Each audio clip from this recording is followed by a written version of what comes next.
Hello and welcome to Flix and Chill with me, Luke, Shane. and this is our show where we will discuss whatever we want. But today we will talk about something to rant or rave about. We will give you one quick pop culture news, and then we talk about, you guessed it, this year's Oscars, the 98th Academy Awards, and what we liked, what we didn't like, how we did on our ballot, all that fun stuff. And then we will finish the show with a quick recommend. But Shane, how's it going? We're doing all right. It's crazy because it's like the Oscars is the World Cup and the Super Bowl and the World Series for movie fans, and now it's Mhm. like, oh, well, another year done. And Yes. now we're all building back up again. And we're still in March before realistically most movies aren't going to get any kind of Oscar attention except maybe Project Hail Mary, maybe, maybe. Hmm. Um, and it's kind of in that like hangover period where like had my Oscar party and everything, and I'm coming off of a semi break with spring break this week, so we're hanging in there. Yep, yep. It feels like, yeah, there's a bit of a void for everybody who kind of likes the Oscars or loves the Oscars. So, and yeah, it's definitely one of those like, okay, what's gonna fill that void? And well, movies. But also like that. Yep. Some games and stuff, apparently. See, Summers, like, I wish, and this is not a sly on anybody, genuinely not. I don't care about box office, and I wish I would be invested in a box office. I know there's now like fantasy leagues about box office movies and stuff. Our buddy Rowan has actually made one of his own, and Yeah. it's if I gave a fuck, I would have actually joined.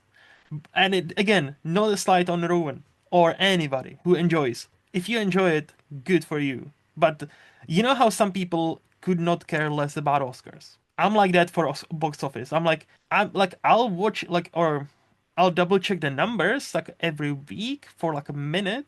I was like, oh, this movie did well, cool. But then I'm like not really tracking it. I don't really care. I just want to watch the movie, so like I'm not that invested into, hey, I'm gonna be in this fantasy league and I'm gonna have what what movie will win the summer blockbuster? I cannot wait to see which movie makes the most amount of money. And I'm like, I don't care. I spend a lot of time looking at box office numbers because Yep. I love numbers. And it's wild because a 4 hour Indian film was the number one movie at the box office on Thursday. Was it? Yep. Mm. Made $4 million at 3 hour and 50-minute movie. But then that's like Um, an average for Indian cinema, really. well, yeah, the more and more I see a lot of these Indian films coming over and popping into theaters, I'm like, maybe I'll check one of these out. I'm like, I don't have Three and a the half hours, 340. well, Yes. because it's 3 hours and 50 minutes, and then there's 30 minutes of BS, and like the theaters that are showing them, it's a half-hour drive, so then that's a hour round trip, and I'm Hmm. like, So it's like 6 hours. that math's Yeah. not calculating with Shane, who's trying to pull back on things and Yep. trying to, you know, find some time in my life that's not just so movie focused or work focused. But no, I spent a lot of time with box office. I Hmm. think I might join Rowan's thing, Okay. but then I realized that like I think you have to like manually go through and pick those things because like he made it. I don't think Hmm. he made like a database or something like that. So I'm like, if I figure out time, put some thought into that before it starts, I'll do it. But no, I don't those types of things I don't really worry about. Like I didn't join the whole Oscar thing either.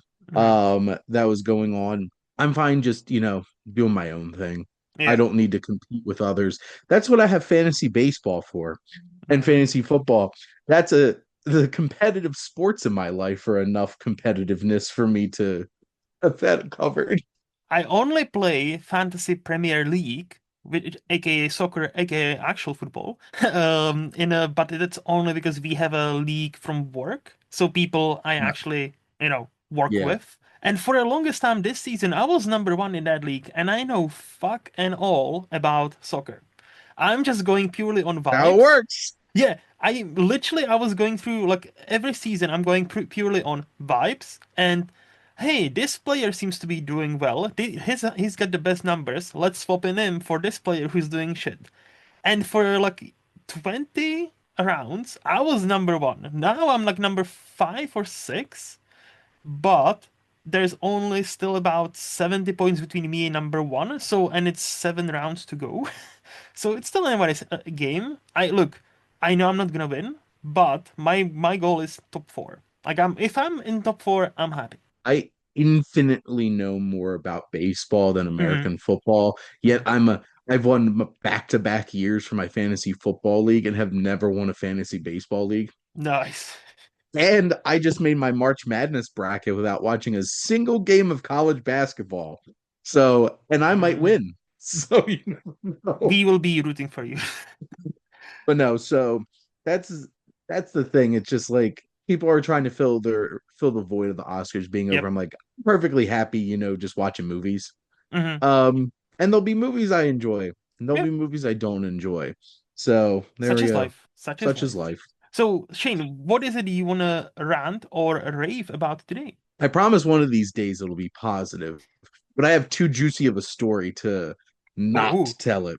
spill it. So I went to go see Ready or Not 2 Here I Come opening night, Okay. 6 p.m. on Thursday night, and looking forward to this movie. I've been excited by the trailers. I really love the first movie. We get to the theater, and it's opening night of a horror movie. So there's rambunctious little crap heads in the theater that I'm starting to notice as a trend. And at 34 years old, I'm too old for this stuff. Uh so it's one of those things where I'm just like, whatever, I'll try to ignore these obnoxious little jerks. But so I got through almost all the trailers, Hmm. and I swear because I've been all kinds of messed up. I was telling Luke before we started recording, I'm a little tired, my head hurts, stuff like that. And I dozed off for like 3 minutes, Hmm. tops, Hmm. 3 minutes. And I came to yelling. And we turned to Jess and I'm like, what the hell's going on? So apparently this young person was being so obnoxious that a young black man had to tell him to shut up. And this little crap in response said, how about you shut the F up, you effing N-word? Of course. And hard it. Ah. And according to Jess, his voice cracked when he said the N-word. Which I don't think that detail is super important, but I do think that it's funny. So just highlighting how much of a little crap this person How is. immature that person is. Yep. Hmm. Well, Luke, I wish I was awake to witness it. I was not. He dozed off for a couple minutes, and I I'm like, what the hell is going on? So Jess leaves the auditorium to go inform AMC, Hmm. the staff, because he started another kid try to jump in and intervene, and now this little craphead was following that person around the auditorium, getting in their face, Okay. and the young black couple left because like I wouldn't want to stick around somewhere where somebody's yelling racial slurs at me. Hmm. And two AMC theater staff and the police officer who's security there, because this is an AMC that needs constant security. Of course. I will state the name of this theater at the end of my story because they deserve to be chastised for this. Because the staff are like, this is just us giving you your formal warning. You can't do stuff. And then all the other young kids who were in the theater are like, warning? Are you kidding me? And started yelling. And my wife, Jez, did not feel comfortable sitting in this auditorium with this little craphead after she tattled on him. Hmm. So we left Hmm. because AMC would not throw this person out. They gave them, it's their policy to give a warning because we can't just throw them out for nothing. I'm surprised nobody fought. Like I thought, usually when I see instances of, Ooh, certain Luke, Americans being racist, ooh, Luke, it it. almost got there. Hmm. Hmm. And apparently, the week before, there was an all out brawl in the front of this theater where police got called and they had to take everybody out of the theater.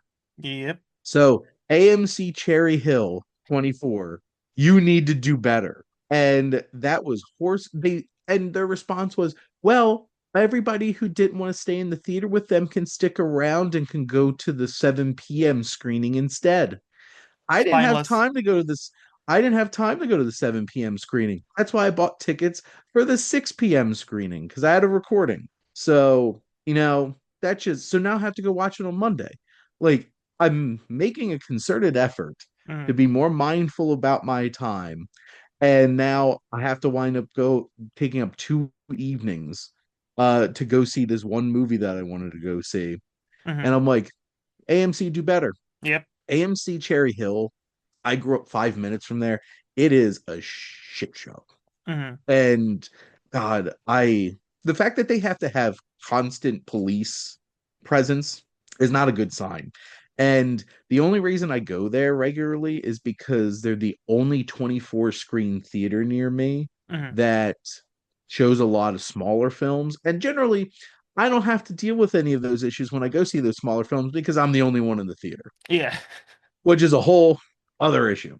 Mhm. So I'm starting to realize I can't go see new horror movies opening night because that's when the little shits come out. So, moral of the story is I have to change my viewing habits because other people are ruining. And I can't fault people for not wanting to go to the theaters at this point if this is the kind of stuff that happens. Yep. So, Like I thanks, will say, America.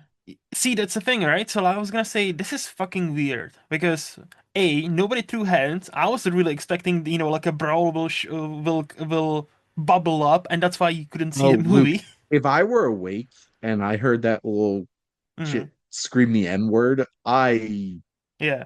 I'm not a small person, and I Yes. would have purposefully scared the shit out of that kid.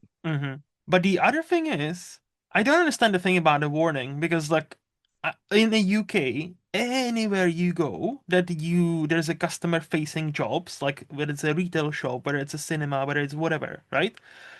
There always is some sort of sign that says no, we do not tolerate any abuse, verbal or physical. We don't tolerate any shouting at our staff or anything. So basically, if you start to do that, let alone throw around racial slurs, you're gonna be like it's UK. First, you're gonna be asked very politely to leave, and then somebody will grab you and fucking chucks you on the street. Like there's no there's a warning in a way where like, hey, we can do it the easy way or we can do it the hard way, but all official like offices, restaurants, coffees, anything, anywhere you go, they usually have this kind of like there's no zero tolerance abuse towards our staff members. So thank you for cooperating. And it's I cannot imagine like even in a cinema, let alone like even Oh, in like a restaurant, like somebody would not be thrown out instantly. oh, I'm extremely disappointed at AMC Cherry Hill. They like the fact that you were going to make everybody else leave Mm-hmm. this screening to let this person, this little shit who screamed the N word out loud in a public auditorium, Mm-hmm. so yeah, That is they bit, yeah, they deserve to be put on blast named for and shamed named named and shamed. and shamed. They just got shamed. And like I'm a certified film critic. Mm-hmm. I pay for my AMC A list every month. Mm-hmm. And like I shouldn't have to put up with that kind of crap. And you know what's the worst part, Luke? Mm-hmm. I got invited to a press screening that night. And I'm like, it's opening night. Why the hell would I drive into Philly and pay the toll and pay for parking to go to a press screening when I could just go to my local AMC Yep. to go watch this movie with my A list Mm-hmm. and save money? You know what I should have done, Luke? Just go to the damn press screening because you know who's at the press screening?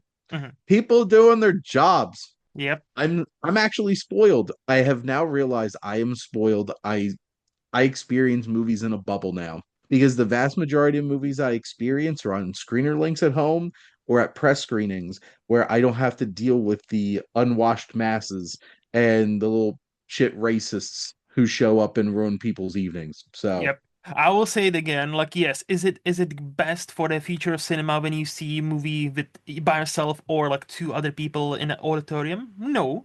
But I'm not gonna lie, I miss that about my previous job role when I would have 4 days on. I was working 4 day shifts and then 4 days off. And those 4 days off, Shane, if you go like you obviously know this, but like I miss those days when I could go on a random Tuesday or Wednesday morning to see the brand new movie, like that just dropped Yeah. last Friday, with little to no crowd.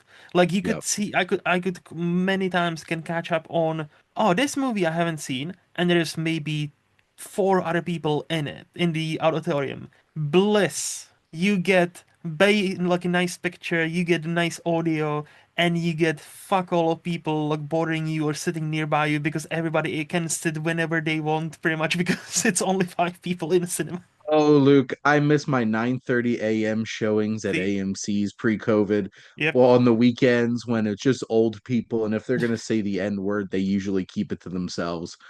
Um, and like I don't get racial slurs thrown at ethnic slurs thrown at me going to random indie films where I'm the only one in the theater. Hmm. So just Yep. ridiculous. So there's my rant. Yeah. So I have a very quick rant because I wasn't sure, I'm not gonna lie, I wasn't sure what I'm gonna talk about because I was like, oh, I have nothing to say. And then when we talked to Oscars and like what will fill up the void, I immediately thought of something that kind of pisses me off. So I'm also gonna a wee rant about this. Can we stop predicting Oscar winners today? Like meaning like March. We Even if you are the top movie critic who has all the insider knowledge, you will be wrong. I guarantee you, if you Google Oscar prediction 2026, there will already be about 15 to 20 articles at least written about, hey, Yeah, this unreleased movie, we don't even know whether it's actually coming out this year, is a probably top contender because of the names attached. And because many times it's A, it's fault, B, like many times those movies get, passed to the next year. Many times those movies underperform and don't do shit. Like, and many times there's always like, especially nowadays, quite a few movies just pop up out of nowhere. And like, yeah, who would have thought Train Dreams? Who would have thought Sentimental Value? Who would have thought like, those movies get as much love as they gotten? I wouldn't. So like, or Blue Moon, that came out of nowhere. And yeah, so to me, as much as I enjoy the Oscars, I think, overall we are the freaks on this show because most of America and the UK, they don't give a fuck. Like, yeah, just the other day, I was having a conversation with my boss, and he's like, I don't understand how can you watch Oscars live, man? It's such a dick sucking competition. I'm like, I know, I know. And like, I was like, I get it, I get it. It's fine, it's fine. Not your thing. It's not your thing. It's my thing. It's fine. And so, and as much as we like the Oscars, as much as we like these award shows, that doesn't mean I need to see 10 articles per month. Like, 10 articles in May, 10 articles in July. Hey, these are the latest Oscar predictions. I was like, no. Like, I think October, November, fine. That's when yeah, the actual, hey, this will actually compete. This actually has a chance to compete. We've seen it. We can talk about it. Fair. But like, no, let's not do that. So that's my rant. Just like, I know nobody will stop, but if I had yeah. some power, yeah. Few thoughts first. I think as I get older, and I'm Hmm. gonna be 35 this year, Same. more and more I look at headlines for articles online and just be like, Clickbait. I'm like, why'd you even write this? Like, why? Why is this need to be written? And I also look at how obnoxious the headlines are, and it's just at this point, I don't care. And two, no campaign money has been exchanged yet, so we Nope. have no idea who's really in people's pockets yet. So you're all full of crap. Um, two, because that's how awards season works. Hmm. Unfortunately. And third point, like I literally just saw an article yesterday. The best director uh race is already stacking up, and it's Yeah. Robert Eggers' face, it's Nolan's face, it's Denis' face, it's Steven Alejandro Spielberg. Gonzalez Iñárritu and Spielberg, the five of Which them. And I'm like, Like, Which yeah, they all have first movies off, coming out. Like, yes. yeah. First off, do you really think Robert Eggers is going to get nominated for Best Director? No, If it's any because, good. well, no, here's the thing. He's made good movies already. Hmm, He's hmm. too weird. They're not going to do that. Denis Villeneuve has made plenty of great films up to this point, and they haven't even nominated him for anything. So, With him specifically, I'll make that point. I have heard that they want to kind of do what they did with Peter Jackson and Lord of the Rings, and therefore, yeah. Shane is making a gesture, like a very indecent gesture, and therefore he will definitely be not only nominated, he will definitely win the Best Director next year, Shane, because they are saving it up for him. There's yeah, no but Dune way. Part 3 has to be good. First of all, which I don't think they will. I don't think they'll be shit. And here's the thing. But what if it pulls a Wicked for good? Look, I don't. You know what's more likely with these? Like, Yeah. oh, let's save him up for this trilogy. You know what's more likely? Not if what if it's not good. I think it will be great. What if there's two or three other directors that actually blast out a masterpiece? Are we? And Academy will do its thing. Like, hey, we're gonna reward Martin Scorsese for The Departed, which is a great movie. Is it his best directorial movie? Doubt, like press X to doubt kind of thing. Yeah, or like, let's award Al Pacino for Scent of a Woman. Not, Ah, yes, not the seven other times, including two, Godfather Part 2, not two including Godfathers. Dog Day Afternoon, you know, Yep. Serpico. And it's so like, that's my kind of, like, yeah, It's people. frustrating. This is coming from me, who has thrown an Oscar party for the last 10 years. Like, people take this way too seriously. Yep. And, like, it's March. Just Hmm, go enjoy Project Hail Mary hmm, and Hoppers and stuff like that for now. Just enjoy it. Let's all go watch the very average but fun the Super Mario Galaxy movie that's going to be coming out because it's Illumination and it's definitely going to be average but fun because hmm, that's what they do and also make $1 billion. So let's cool the jets for a little bit. Like, yes, we don't need to talk Oscars until hmm. November when Yeah. they start dumping the movies that they're actually going to be campaigning for Oscars for. Because just look at September and October. There are a whole bunch of big supposed awards contenders that came out and fell flat on their face. Yep. Smashing Machine was Uh-huh. supposed to be like, where was Dwayne Johnson's Best Actor nomination? Like, Mm-hmm. Mm-hmm. cool the Jets. I was just gonna mention when he said let's enjoy Project Mary and Hoppers, it cut out for a bit, so it kind of sounded like he said just enjoy Project Hail Mary and Poppers. And I'm like, wow, that's a combination. Oh, you don't need any. If you watch that on an IMAX screen, you don't need any additives. I can only imagine because the nearest IMAX is like 2.5 hour driving from me, and like that's a Ooh. yeah. And unlike America, it's the roads are not as flat and as quick. Like, Well, and to be fair, I live in New Jersey, mhm, so I'm I don't have to deal with city crap, but I'm close to cities enough where I could go if I want to. yeah, yeah, And like I can make a day trip and go see something on the biggest IMAX screen in the hmm, country at Lincoln Square AMC. I'm not even gonna try to attempt to see the Odyssey there mm, because they already sold out yep, a year in advance. yep, So yep. nonsense. But anyway, but anyway. But anyway, so for this next segment, our pop culture news, we will only gonna do one because I think we will spend some time on the Oscars. Yep. But Shane has presented a very good argument that we need to talk about this man. So, Shane, give it to us. What's on your mind? Well, Chuck Norris has passed away. And as somebody who grew up in the United States Hmm. with nonstop Chuck Norris memes Yep. and Chuck Norris jokes Yep. and the ultimate showdown of Ultimate Destiny on YouTube Hmm. and watching Walker Texas Ranger going off and watching Delta Force with my mom, I want to pour one out for Chuck Norris because unlike for most of his life, when that king cobra bit him, and after 5 days of pain and agony, the cobra died, Yep. today, Chuck Norris told death, I'm coming. Hmm. Chuck Norris did not die. He told death it was his turn. Yep. So, yes, this man, 86 years old, which God, no idea he was 86 years old because I think they still recycle the same home fitness gym infomercials that he used to do. And I'm like, Hmm. wow, still looking great, but those are from like 1992. But no, I grew up watching a lot of Chuck Norris stuff, so Hmm. I was sad. But then Luke brought up the point, it's like, well, he was a MAGA man. I'm like, yes, he was.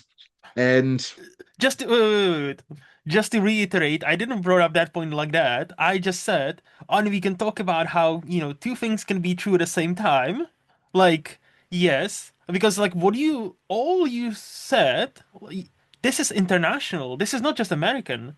Like Chuck Norris memes, Chuck Norris jokes, Chuck Norris movies, Walker Texas Ranger, those are staples of where I grew up, and I'm not American. So like and those jokes that is the power of Chuck go. Norris. That's exactly. Though, like Chuck Norris is a legend in this sense, where he transcended borders. Like I remember growing up on Walker Texas Ranger 2 because it was like a staple on this one TV, like a station where they would play it every like afternoon, like 2 a.m. or 2 p.m. Sorry, and so it's like like I've seen a bunch of episodes, and and even from the even Czech Republic, bunch of us know 10,000 Chuck Norris jokes because he was this like So omnipresent. many. Yeah, it's like he was this like almost a godlike creature that cannot be beaten. Cannot be defeated. Like he cannot do like you cannot do any harm to him, right? Like so like No, those when that jokes. doctor tried to slap his butt when he was a baby, he slapped the doctor back. Yes. I love the like a joke. There's like Chuck Norris lost his virginity before his dad in a cabin he built himself. It's like that's just like so fucking random. But anyway, and yeah, so I was bringing up the point like I didn't actually like I remember hearing like he was anti-Obama and apparently now he was hardcore into MAGA before he died. I Yep. was like, yeah, and unfortunately, two things can be true about one thing at the same time. Do we like him and love him for the memes and for the fun and for all the like silly action stuff he did? And and he was, I think those jokes actually came about because of his karate background, because of his Yeah, because sixth was a time six-time world karate champion. undefeated. There is a one important word when I read about him yesterday, I didn't actually realize. Six-time undefeated. I'm like, holy shit, is that why we have so many jokes about him? Because that probably is some sort of, must be some sort of like root to that. Is like in his youth, he was actual fucking machine. Like he could Yeah. probably kick everybody's ass. So yeah. So like Well, and that's why they put him in a Bruce Lee movie against Bruce Lee, which he probably could have won in real life. So to be fair, that would be wild. like peak Bruce Lee and peak Chuck Norris. I don't like knowing what Like I an know. actual fight, would Yeah, have like loved to actually, see that. like knowing what I know, I would still bet my money on Bruce Lee, but I think it would be tighter than many would like to Well, believe. if you ask Quentin Tarantino, just Brad Pitt could beat up Bruce Lee. Yes. So yeah, I was just pointing out that of course, what the internet did the internet thing, and the moment he died, 5 minutes later, well, I'm not sorry for him because he was a MAGA person, and I'm like, can we for like 5 minutes, can we not do this? Can we like all chill the fuck down? We know nobody likes MAGA, yes. Fuck Donald Trump, yes. Fuck everything he stands for, yes. Can we just chill the fuck out? Like this old 86-year-old person. Yes, I kind of presumed he would be on his side. Unfortunately, there is a certain age where I'm more shocked that, certain people are not on his side. Like the truth is, like I have a funny story. I have this receptionist, well, we have this receptionist at work where I actually work. She's of certain age. And we Mhm. once talked about Brexit. And she said, I voted for Brexit. And I'm like, and I'm me being the blunt cunt I am, I'm like, with your age, it doesn't surprise me. But she actually took it on her chin, and we had a decent conversation about it because she understood like where I wasn't being a dick about it, even though kind of sounds like it. But we talked about it a bit more, and and that's my point. If you're of a certain age, I'm more shocked that you're not on that side. So like like let's all chill the fuck down for a bit, and let's just say, hey, the king of memes, like yes, Leo is the king of memes now, but there was a time where Chuck Norris was the most hilarious Leonardo person. DiCaprio is only the king of memes because Chuck Norris lets him. That is so true. So like So, we can just pour one out for our fallen comrade. and here's the thing: when Bruce Willis unfortunately passes away, which is probably going to be sooner rather than later because he is Mm, very ill, hmm I don't want the first thing to pop up being like, well, he supported Trump. Like, God damn it. Can we just acknowledge the fact that, like, Die Hard means a lot to a hmm lot of people? And, like, people have, unless somebody has gone out and done something absolutely horrific themselves and done horrible things to other human beings, can we just not, like, immediately define them by their politics the second they die? Can we take like 2 seconds to just appreciate that, like, there's a lot of people that got a lot of enjoyment out of life because of Chuck Norris. Yes. Yes. And I would like to acknowledge Chuck Norris by reading a nice little collection. I'm Okay. not reading all 120 of these, but I want to read just a few Okay. of these wonderful Chuck Norris jokes. So Chuck Norris doesn't read books, he stares them down until they give up the plot. Yep. Time waits for no one unless Chuck Norris tells it to. Chuck Norris can slam a revolving door. Oh yeah. Chuck Norris doesn't do push ups, he pushes the earth down. Chuck Norris doesn't wear a watch, he decides what time it is. Chuck Norris can hear silence. Chuck Norris doesn't knock on doors, doors knock on Chuck Norris. Chuck Norris can clap with one hand, the other hand is just there for balance. Chuck Norris doesn't get lost, places get found. Hmm. And my last one, Chuck Norris doesn't sleep, he waits. He waits. I would just quickly want to add two more I like. Chuck Norris once visited the Virgin Islands. They are now only known as islands. And Chuck Norris once went to 24/7 and they actually closed down. Like, yeah, it's again, if you're certain, like, I think we are the If prime you're a age. certain age, We are the prime age for Chuck Norris jokes. Yes, you grew up with that like shit. when he popped up in Expendables 2, Mm-hmm. and Barney is just like, yo, Booker, I heard you got bit by a king cobra. And I'm like, are you serious? There's jokes in this movie. And he's like, that's correct. And after 5 days of agonizing pain, the cobra finally died. I'm just like, Yes. I was sitting in the theater. I'm like, I cannot believe they just did that. And all joking aside, that is why Expendables 2 is the best Expendables movie because they knew what they were doing and Hunter. they knew exactly why we were there. And that kind of ridiculousness is exactly why you show up for an Expendables movie, not Expendables 4, whatever trash that was. This is the fan appreciation, fan glazing, fan service, whatever you want to call it. Expendables 2. Like I had before I knew Yes. you, before we knew each other, because this was like 2012, 13, that movie.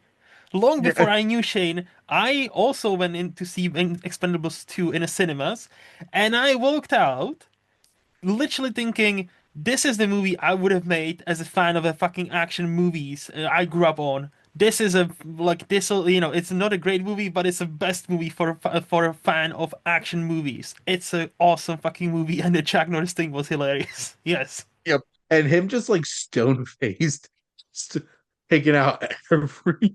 yes, I'm like, that's great acting, Chuck Norris. Great acting. yes. Oh man. But anyways, now talking about movies that, unlike Expendables 2, got nominated for Oscars. I So let's dive into our big topic today, which is the 98th Academy Awards. So the Yep. way this is gonna work, we will do certain. groups and we just talk about it. So first of all, Shane, we both had our Oscar ballots.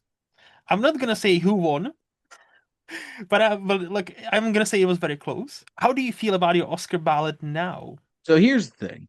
To Hmm. be frank, I don't give a crap Yeah. about filling in Oscar ballots for what I think's going to win Yes. because I find no enjoyment out of that. Hmm. And honestly, when I didn't even look up the results, I just saw somebody posted a screenshot, and I'm going to call some BS because the fact that apparently I finished 13th, and I'm like, how did I finish 13th when I got the vast majority of these right? And I'm like, I don't know. I don't know. But no, here's the thing. Of the ones that I wanted to win, Hmm. I did a lot better than I could Hmm. have hoped. And honestly, that's what matters to me. Yeah. There were still some that, I was really pulling for didn't win. But no, apparently I did not do great with my ballot. How many people did it? To be fair, well, okay. So to be fair, I think you did good. Like I did, well, I got 1 point extra than you, but I still Yeah. got 17 out of 24. So because this year I took a lot Oh. of swings. Oh, so basically all of us. No, and I was gonna say, like, if you and I, if we only had like let's say 2 points more, we would have been like top five. Because like most people had about 18, 19. Oh, So I had so this 17. was so this was my class ranking all over again. Ah, I finished 11th in my high school. I didn't Everybody in the top 10 got money, yeah. and I finished 11th and didn't get it less than an A in any class in high school. Ah, that sucks.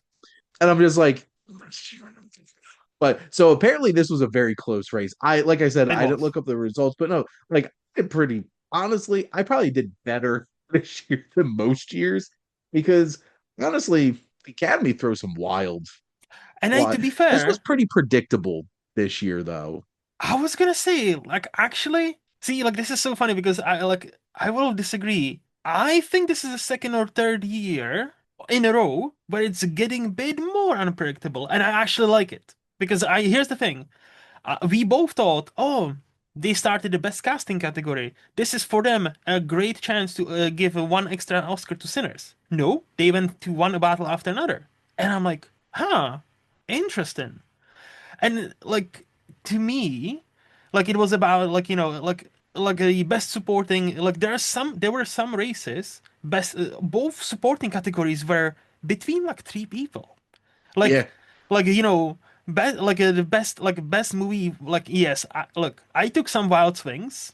I knew one battle will probably win Best Picture, but I still picked Sinners because I wanted Sinners to win. I did the thing that, in my heart of hearts, I wanted Sinners to win, and I yeah. thought there might be some upset.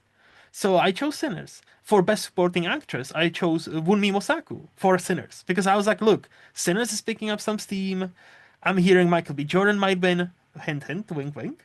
So I was like, you know what, Wunmi Mosaku, why the fuck not? And then I knew it will probably be Amy Madigan, and when she won, I was like, I should have fucking picked Amy Madigan. I knew like I was like, do I Honestly, pick? Luke, I don't even remember what I don't actually remember what I put on the actual ballot for Hmm. what I thought would win. Hmm. But I remember all the ones I wanted to win, Hmm. and those were both I wanted Sinners to win Best Picture, and I wanted Wumi Musaku to win too. Yeah. But like one, I was not upset about Hmm. Amy Madigan at all No. because she was great as Aunt Gladys. And like, I'm not mad that one battle after another one. It would have Hmm. been the same way I would have felt if There Will Be Blood won Best Yep. Picture over No Country. Both of those movies are my top 20 favorite movies of all time. Hmm. Except I love No Country. That's like up there for me. So like One Battle was a great movie. Hmm. And I literally rewatched it going into the ceremony. Hmm. So watching it for a third time, actually, it was the third time I watched that movie. Um, Nice. the Sean Penn one just made me mad because I'm just like, at this point, I'm like, this man has won 3 Oscars now, and he didn't even show up for this one, which we did get a great Kieran Culkin. Do you know why, by the way? Have you seen why he didn't show up? Yeah, apparently he was. Well, I heard he was in the Ukraine. Yes, there was a supposedly. picture Yeah, of somebody posted a picture. That's why Sean Penn didn't show up, not because he was, he was talking to Vladimir Zelensky about Ukraine, about the war. And I'm like, and this is, as we talked about Chuck Norris, this is the duality of men. Sean Penn, you can say a lot of shit about him, and many of them will be true. But God fucking damn, he cares about, when a Haiti disaster happened. I've heard several stories about how he himself put a lot of money and effort to actually repair like a lot of Haiti, and he to this day wasn't is not really giving himself much credit. Like many people forgotten about that, and people on the ground were like, "No, he actually did a lot of shit. He actually contributed a lot of money, but he doesn't talk about this." And like I'm like, and yeah, like when the Ukraine war started, he was the first on the ground with a camera talking to Zelensky and and going to war zones. So does he have some demons? Is he a bit of a prick? Yes. But yeah. again, and any person, man, woman, child, whatever, contain platitudes. So like I kind of admire Penn for the most part. Like is probably he's a bit of a dick. Well, at least he wasn't hanging out with a dictator this time. Correct. So, because he's done that too, which I honestly, that man's an enigma to me because I do not understand it at I all. feel like he just wants to talk to people who are like at power and wants to understand them and maybe like in a true Hollywood fashion.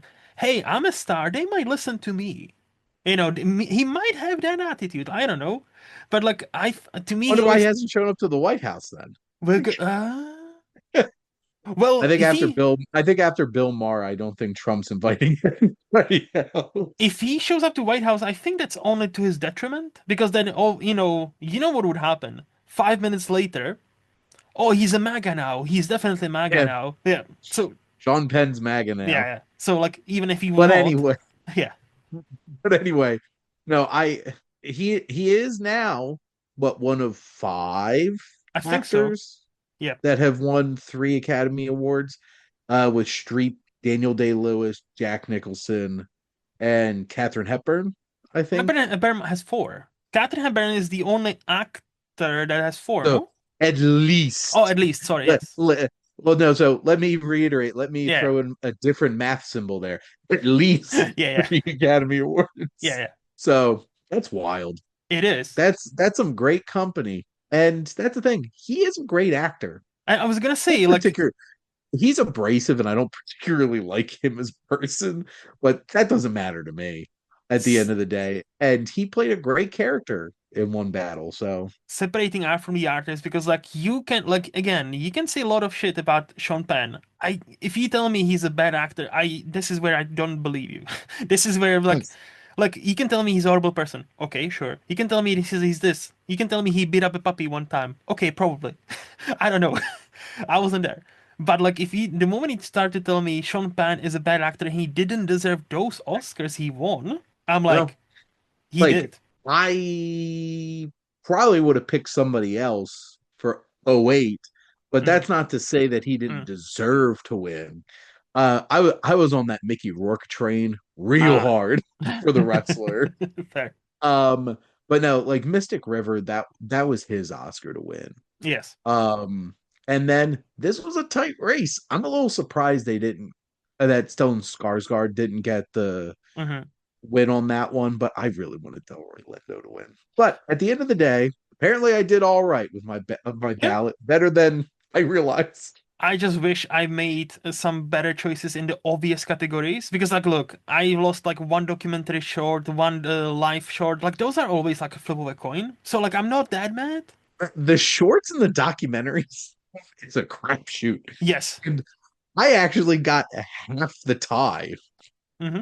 which can't believe Singers was the other half of that tie. Because I'm like, if it was going to be anything, I thought it would have been Jane Austen's period drama, Mm, which, but that's how those go. I should have known the hmm. documentary. I should have known they weren't gonna. I should have known they were gonna go with the anti-Putin documentary because that's honestly what things have been going the past couple of years. But I thought that the neighbor one Yeah. had all the traction going in, but See, if was doing it on my own and not knowing anything, I would have probably chosen the Putin one too, because I know how much Academy loves to award those anti-Putin ones. yeah, But I have heard from so many people, oh no, the perfect neighbor will definitely win. The perfect neighbor will definitely win because it's on Netflix. It's yep. more accessible. It's more this. I'm like, okay, makes sense. And I had a sneaky feeling. I haven't But seen it either of doesn't those have documentaries. Putin in it. Yes. And I haven't seen, by the way, I haven't seen either of those documentaries. So this was just purely me going off of vibes. I had a sneaky feeling. I was like, but like last couple of years, they really like anti-Putin stuff. But I guess because of that, it won so much already. They want to award something new. Okay, I'll go Perfect Nope, Neighbor. Nope, apparently not. So, Luke, the key to win the best documentary feature film be is Russian. to be anti-Russia or pro-Ukraine or about a man who wants to have sex with an octopus. Because I'm still not over my octopus teacher. Still not, Nice. and I won't be. I I will hold that grudge until the day I die. Mm, And is it petty? Yes. Because who else thinks about that movie? Probably nobody. not many, but I do, and in a in a derogatory way. So let's move on then. What Yep. are your, before we get into the six big categories, what are your overall thoughts of the actual ceremony? I thought it was a pretty great ceremony. Laughed a lot, Mm-hmm. and the two music performances were really well done. Mm-hmm. Not that I'm anti making speeches with messages. I am not saying that. Mm-hmm. But it was kind of refreshing to get really earnest, moving acceptance speeches from some of the big categories. When we can Like, hear them. well, here's the thing. I didn't have any issues No, no, with no. I my mean, stream. if they didn't cut them off, that's Oh, what I meant. oh, you mean when they start obnoxiously playing music? And we Okay, will get, I no, really, we will get to that. I really hope that once it gets to YouTube, they stop the horse shit with that and just Yep. let it be. Yep. Because here's the thing, the it ended at like 10:40 my time. Mm-hmm. So you're telling me you needed those 20 minutes back? What are you even going to put on? Why didn't you just allow a little extra time and let it go to the top of the hour? This is network television. What the hell are you doing? Mm-hmm. So, first off, that's annoying because they did have 20 extra minutes for the broadcast time. But no, that was frustrating when they started doing that to a few people. Yep. Um, and they were very picky and choosy about who they did that to. Mm-hmm. But Conan, great host. Mm-hmm. They even had bonus host Jimmy Kimmel come out for a bit. My only regret is that they did not do a follow-up skit with Adam Sandler from last year. That'll be my one negative about Conan as a Conan's shtick was he didn't have a follow-up because that was my favorite gag from last year. Mm-hmm. But that opening That opening is great. the end was unhinged. That Yes. was wild. Yes. So So, overall, I thought it was very entertaining mhm. year to watch. I am. So I've had obviously we both had a week to think about it, almost a week now. Yep. I will say I've like the beginning, the opening with the weapons and going through all the nominated movies like killed me. I was like, oh, this is so fun. This is so fun. Conan as a host, great. I think, and I overall, before I start shitting on this, I thought I actually had a good time. Like it was a really good night. I think that was a very good ceremony. I just thought, and I'm probably here only one on my wee island, which is fine. I feel like it never hit the tone it wanted to go for. It felt more disjointed. Like I felt like there's a lot of like non-Conan jokes landed flat, like the Chris Evans RDJ like bit that was prepared. It was like, I thought the Channing bridesmaids. Tatum saved that Mm. because Oh yeah, he was like the only legitimately yeah, funny part about that skit. When he was just like, like yes, besides that I'll agree. A lot of that and it was inconsistent because yes, some of them played it completely straight and didn't do like Kieran Culkin played it completely straight. And I'm like, wait a minute, they're not gonna have him do a gag of all and people. and But then bridesmaids. he got his in at Yeah, the end there.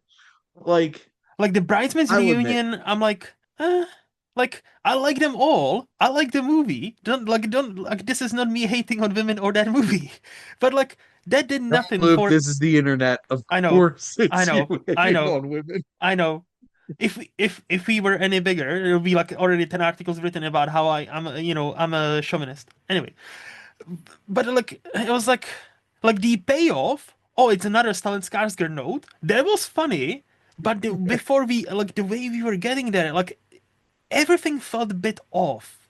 And I'm just so like I'm in a weird space where I have overall actually enjoyed the ceremony. I overall actually am positive on this, Hmm. but I felt like unlike last year because we had the same host, Conan. Yeah. Like the last year to me clicked more into place. The last year the jokes, like most of the jokes landed for me, even non-Conan ones. The last year felt more cohesive, like tonally. This one felt like, hey, we have some jokes that are 50% funny, 50% I see what they were going for, huh? And then we have some presenters that are like, I don't want to be here, maybe. Like I don't know what am I doing here. Like I'm Anna Wintour. Like I get it was the part of the bit, where and who would have known that she actually has a killer execution of those like lines? But before she delivered her jokes or playing off Anne Hathaway, she was just looking around. I'm like, what the fuck am I doing here? And I'm like, she looks bored. Like But I understand why she was there. Like Devil Wears I'll Prada. admit, I was too distracted. I didn't really care. Anne Hathaway is she's a fucking vampire. Like she like the hair plastic surgeon is working overtime. Like primo. No, but so like my point, like overall, I'm very split. Like I'm still like I would say I if I were to rank this, I think I would give these Oscars this ceremony. Doesn't and by the way, this is not me having problems with who won. No, that's even putting it aside. Just the Just the actual actual broadcast. ceremony, yeah. I still would put it like 7 out of 10. I feel so like I'm still overall positive on it, but I felt like last year's were at least 8 or 9 because last year like they felt more cohesive and more, like the flow of the ceremony was more like, oh yeah, we're going here and how now we're going here and now we're going here and now we're doing this and now and it just flew better. And this one was like more like bits. Hey, here's a bit, and here's another Yeah. bit, and here's another bit, and it almost felt like SNL in a weird way rather than we are here to celebrate Oscars. And again, I don't think this is Conan, by the way. If he actually there is a article after he actually has apparently an offer until he wants to do it or until it's on ABC he can come back for the next 2 years. I hope he does because he is Yeah. fucking great. Yeah, Yep. And that bridesmaids one, something felt off timing wise yeah, between them transitioning, and there's audio issues because 100%. some of their mics were not queued up properly as No, others.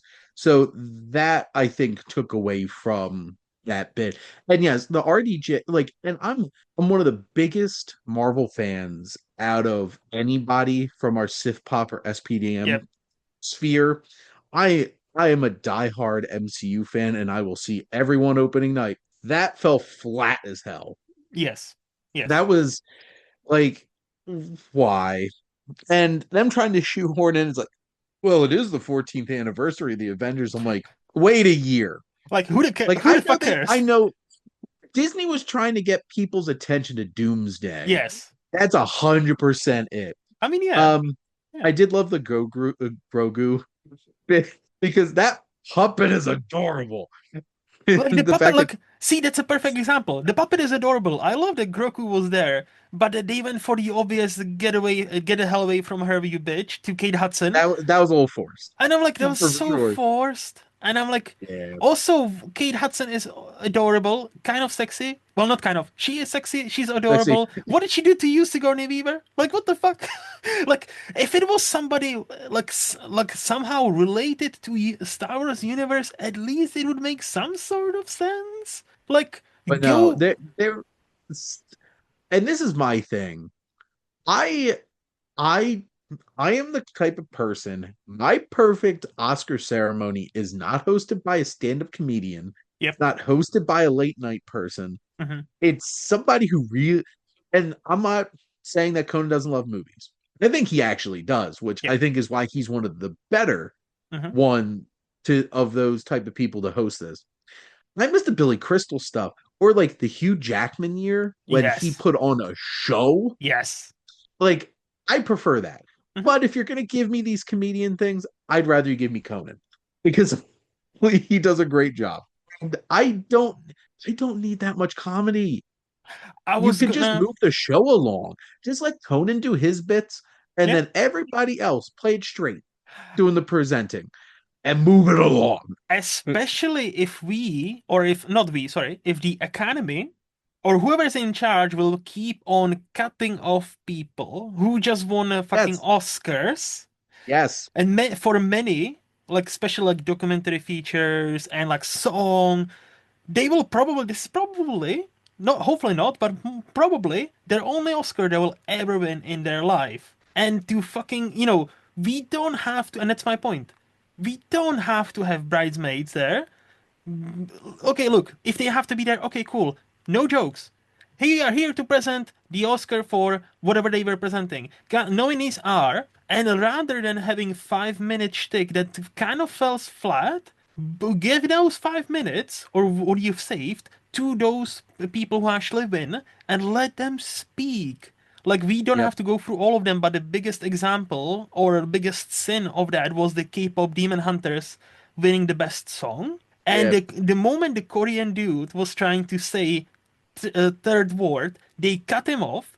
There was another Korean dude next to him who was like, "No, no, no, keep on going, keep on going." I was like, "Yeah," I was like, yeah, I was that dude. I was like, "Yeah, fuck you, fuck that, like, dude, keep on going, Oh, keep and was shouting." that the one where they changed camera angles too to like Yes, a wide shot? I'm like, and come also on. they also dim the light, so they like Yeah, basically not, no, we're not stopping playing you off. We're dimming the light. We're taking your mic and we're playing you out. Like no, there's no way like that was you're actually making. disrespectful. Disrespectful. So I would much rather, as to your point, exactly in the same boat. If you need jokes in the Oscars, have a comedian host it, fine, and all the presenters be bland. Hey, I'm Hugh Jackman. Here's five best nominees for fucking costume. Or, Nominees are boom. talk up the category a little bit Yeah, in the yeah, nominees, and then move on. Move exactly. on. So, and they even only had two music performances this year, which honestly, both of them That were great. great. They were great.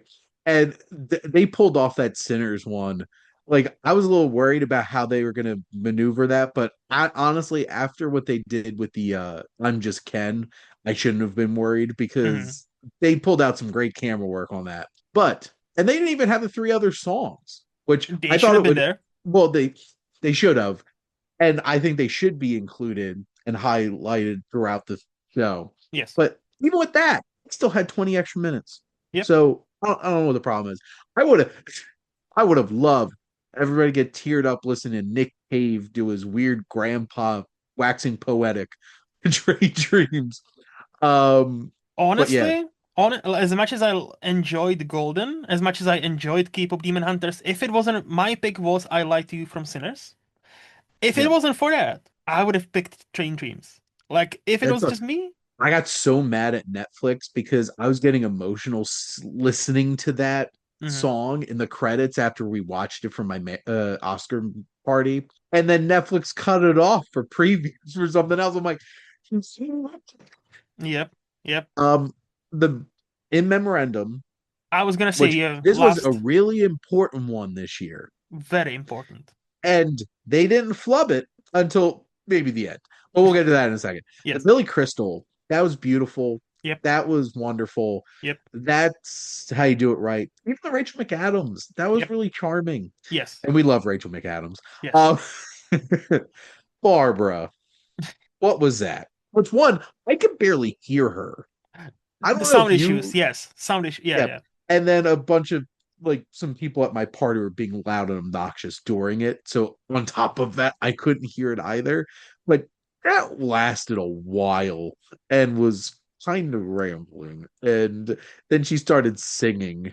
And I'm like, okay. And Yeah, then I don't know if you saw Jane Fonda pissed I off. have. I'm just like, I look, it's the internet again, so I think people are taking it a bit too seriously. She was obviously apparently, if you see the video, she was joking, but she was kind of but not. Like like I made 4 movies with him. What? Why is she there? well, yeah, to be honest, why did Barbara Streisand come out?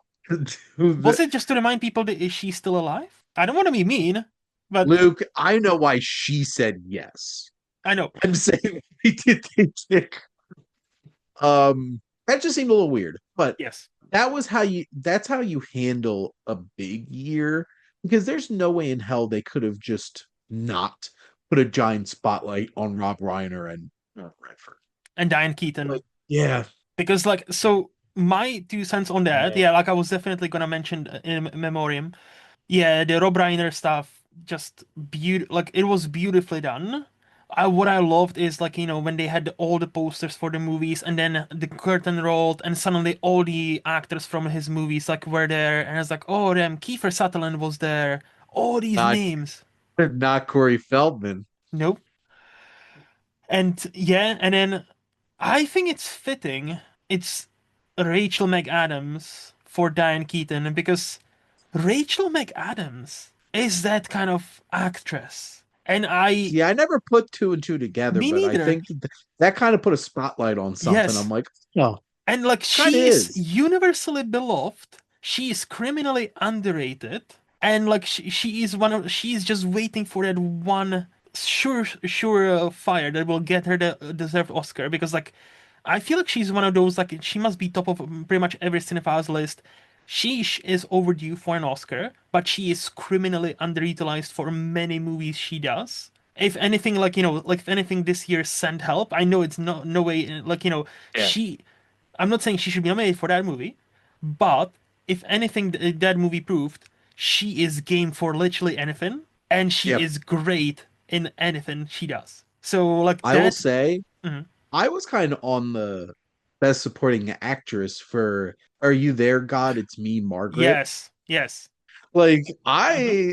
if and that's a tricky thing because there's so many movies come out, I but like know. I was kind of on that train where I'm like, honestly, Yep. But yeah, I think so oh sorry. so. No, I was dumb. Uh no, yeah, so Diane Keaton that obviously like hit hard. So like, and the montage about her just Robert Redford, yeah, Barbara made it a bit weird. Like I totally understand and agree with you. Like when she started singing, I'm like, this is like a primo Hollywood right there.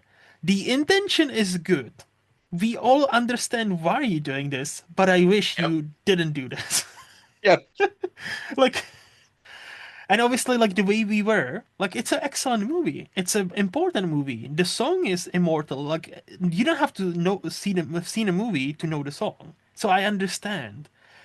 I just wish you didn't end it like that.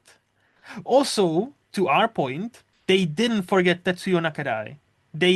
He had a very prominent picture. When I saw him, I was like, yes, they didn't fucking forget this legend of Japanese Ah, cinema. And he was quite early on and a big picture of just him for a couple yeah, of seconds. So I was like, he wasn't even relegated to one of those split ones. So yeah. I was like, okay, Academy, at least there's that. You did one thing well. So no, so like I think when it comes to that, I think they did the best they could have done. And if it wasn't for Barbara, I don't know if she was instructed to do this or if this was spur of the moment. Well, no, the music was queued up, so I'm guessing it wasn't a spur of a moment. Like, and here's the thing: I don't know who else I would have picked to do that for Robert Redford. To be perfectly honest, because I feel like a lot of his contemporaries are That dead. So like that's a like tricky thing. I feel like And genuinely Jane Fonda should have been there with Barbara. Like give them both space, talk about them, and maybe that's like fair. let's not sing and let's just talk. Okay. Well, and I'm glad that a few people got some extended time, even if they didn't get somebody to talk about them. Yeah. Like Robert Duvall, Yes. obviously, because like that man was a Giant. legend. Yes. Yeah. Yep. And I was 96 years old. He made a long time. And here's and that this every year just puts a spotlight on God. There's going to be some people who are going to pass away in the next couple years, and some of them I'm going to get legitimately emotional about. I was like, one, the Rob Reiner thing hit me because of the context too, hit me way harder than most celebrity deaths Yep. are going to hit me. Yep. Um, unless he does live so insanely long, like Mel Brooks is going to be up there within the next couple years, probably. And if not, good for that man. He's already 99 years old. And like him and like Dick Van Dyke and God, Clint Eastwood's 95 years old at this point too. So like there's going to be some people that I'm going to be legitimately upset. And imagine what kind of montage they will have to do, not only for these people you mentioned, but I don't want to say this, but there will be a point where Steven Spielberg will be there, Well, that's the where thing. Spielberg, Coppola, Marty, they're all Scorsese, even years old. So Ridley like, Scott. Imagine that insane montage of when those like giants go. I Like swear, they if they don't do a musical number for Mel Brooks, I could be very upset. springtime for Hitler, baby. Right at the life in the Oscar. Like yeah. I if I would, if I was producing the Oscars, I would totally do that because you know he would have loved it. Yes, exactly. Like he's a funny man. He would want his, like a memoriam, not be like, teary-eyed. He would want that, remind you why he was great. Like that Yeah, would be, have a laugh. yeah, exactly. It's so, Oh man. and if you think But about it, if you think about one last point, yeah, the 2025, we've also lost two other giants that were mentioned in a previous one because there was the beginning of the year, but let's not forget David Lynch and Gene yeah, Hackman both yeah, died in the 2025, but it was yeah. before the previous Or Oscar. last year's Oscars. Yes, So yeah, 2025 was a rough year. very rough. And And then the beginning of 2026 is already rough. yep, yep, yep, So that and yeah, it's it's unf- we're getting to that point in time where there's like a whole entire generation or two because of actors and directors are going to be passing away, and some of like the most foundational presence in the history of movies, yep. and that's Like gonna be some sad days. I don't want to imagine, and I don't want to exist in a world where there is a movies not being made by Steven Spielberg or Martin Scorsese. And you know, Luke, at least we could say we still are now. Exactly. So Look, like, look at them. yes, look at us. You know, we got the still from Scorsese's new movie, and I'm like, oh, that's why Leo has that mustache. And case in point, my last point about the broadcast, then I think I'm kind of exhausted the broadcast part, and we could talk about Yeah. the actual categories we're going to. Mm. When you inorganically try to generate a meme and your meme becomes an actual fantastic meme. Yep. Conan knew what he was doing. Yep. Because like that is the most forced, inorganic way to try to make the internet make a meme. And then Leo stepped up, the king of memes, because his reaction was perfect. And Luke, the amount of memes that I've Yep. looked at with Yep. that since then Yep. is a lot. I'm just gonna leave it at a lot. Yep. It's like, it's like the corporate, how do you do, fellow kids? Like let me sell you this, but it kind of worked. It worked really well because that meme's hilarious. So Yep. damn Leo. Damn, Look Leo. at you. But no, I think Wasn't yeah. enough that he had an Oscar and he dates supermodels, and then he just has to be And in the apparently memes. he's actually more serious about the current supermodel he's dating, so good for him. I know, right? Good for Is him. she gonna make it past 26 years old? No, Is she she already past has. She already has. Yeah, she's the first one. She cracked the spell. I think she's soon to, if she's not already, turned 27. I think she's soon turning 27. So hey, we're she might talking actually big make it to numbers. 30? Hey, I don't know if we're talking the big trio yet, but hey, we're talking big numbers. We already cracked some history. Okay. Oh, yep. And on that note, On that note, let's talk a bit more about the top six categories because we will talk about both screenplays yep. and just let's we will see what we thought about the winners and all that a bit in between. So let's start with the best writing and adapted screenplay. So the nominees were Train Dreams, Hamnet, Frankenstein, Begonia, and our winner, the first Oscar out of 14 nominations prior for Paul Thomas Anderson, one battle after another. I am happy he won. Yes. I thought he was going to win. It is a really good screenplay. Hmm.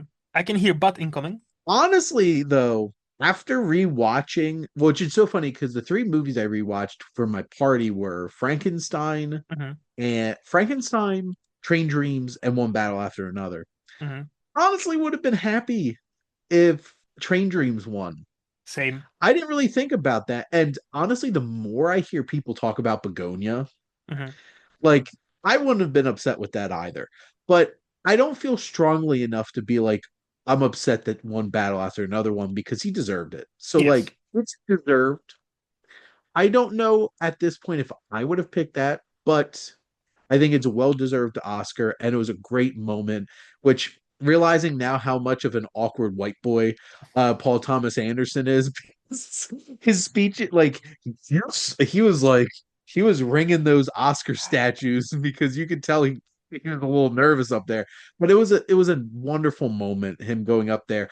I wish that Maya Rudolph could have went up there with him Mm, and co-accepted and just imagining what she done because she was so happy. yep. That made me so happy. See, okay, to your point about Paul Thomas Anderson, I didn't take it as he was nervous. I thought this is a man, he's imagined this moment for about almost 30 years. And Yeah, he thought honestly. he made some bangers and he thought he will never fucking get it. And he so to me, I like that read more like You know it's what? That's finally fair. here. Like I'm actually holding this fucker. Like he made a joke like you make a guy work very hard for one of these.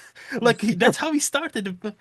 And I'm like, so like he was. I think That he was was a bit great. nervous, but I think he was mostly like, I'm finally holding one of these fuckers. It only took me like 30 years. Thank you. Yeah.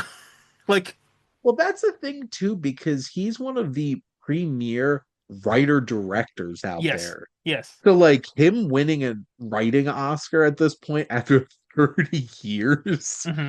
like, and there's some times where like and his biggest opportunity probably was '07.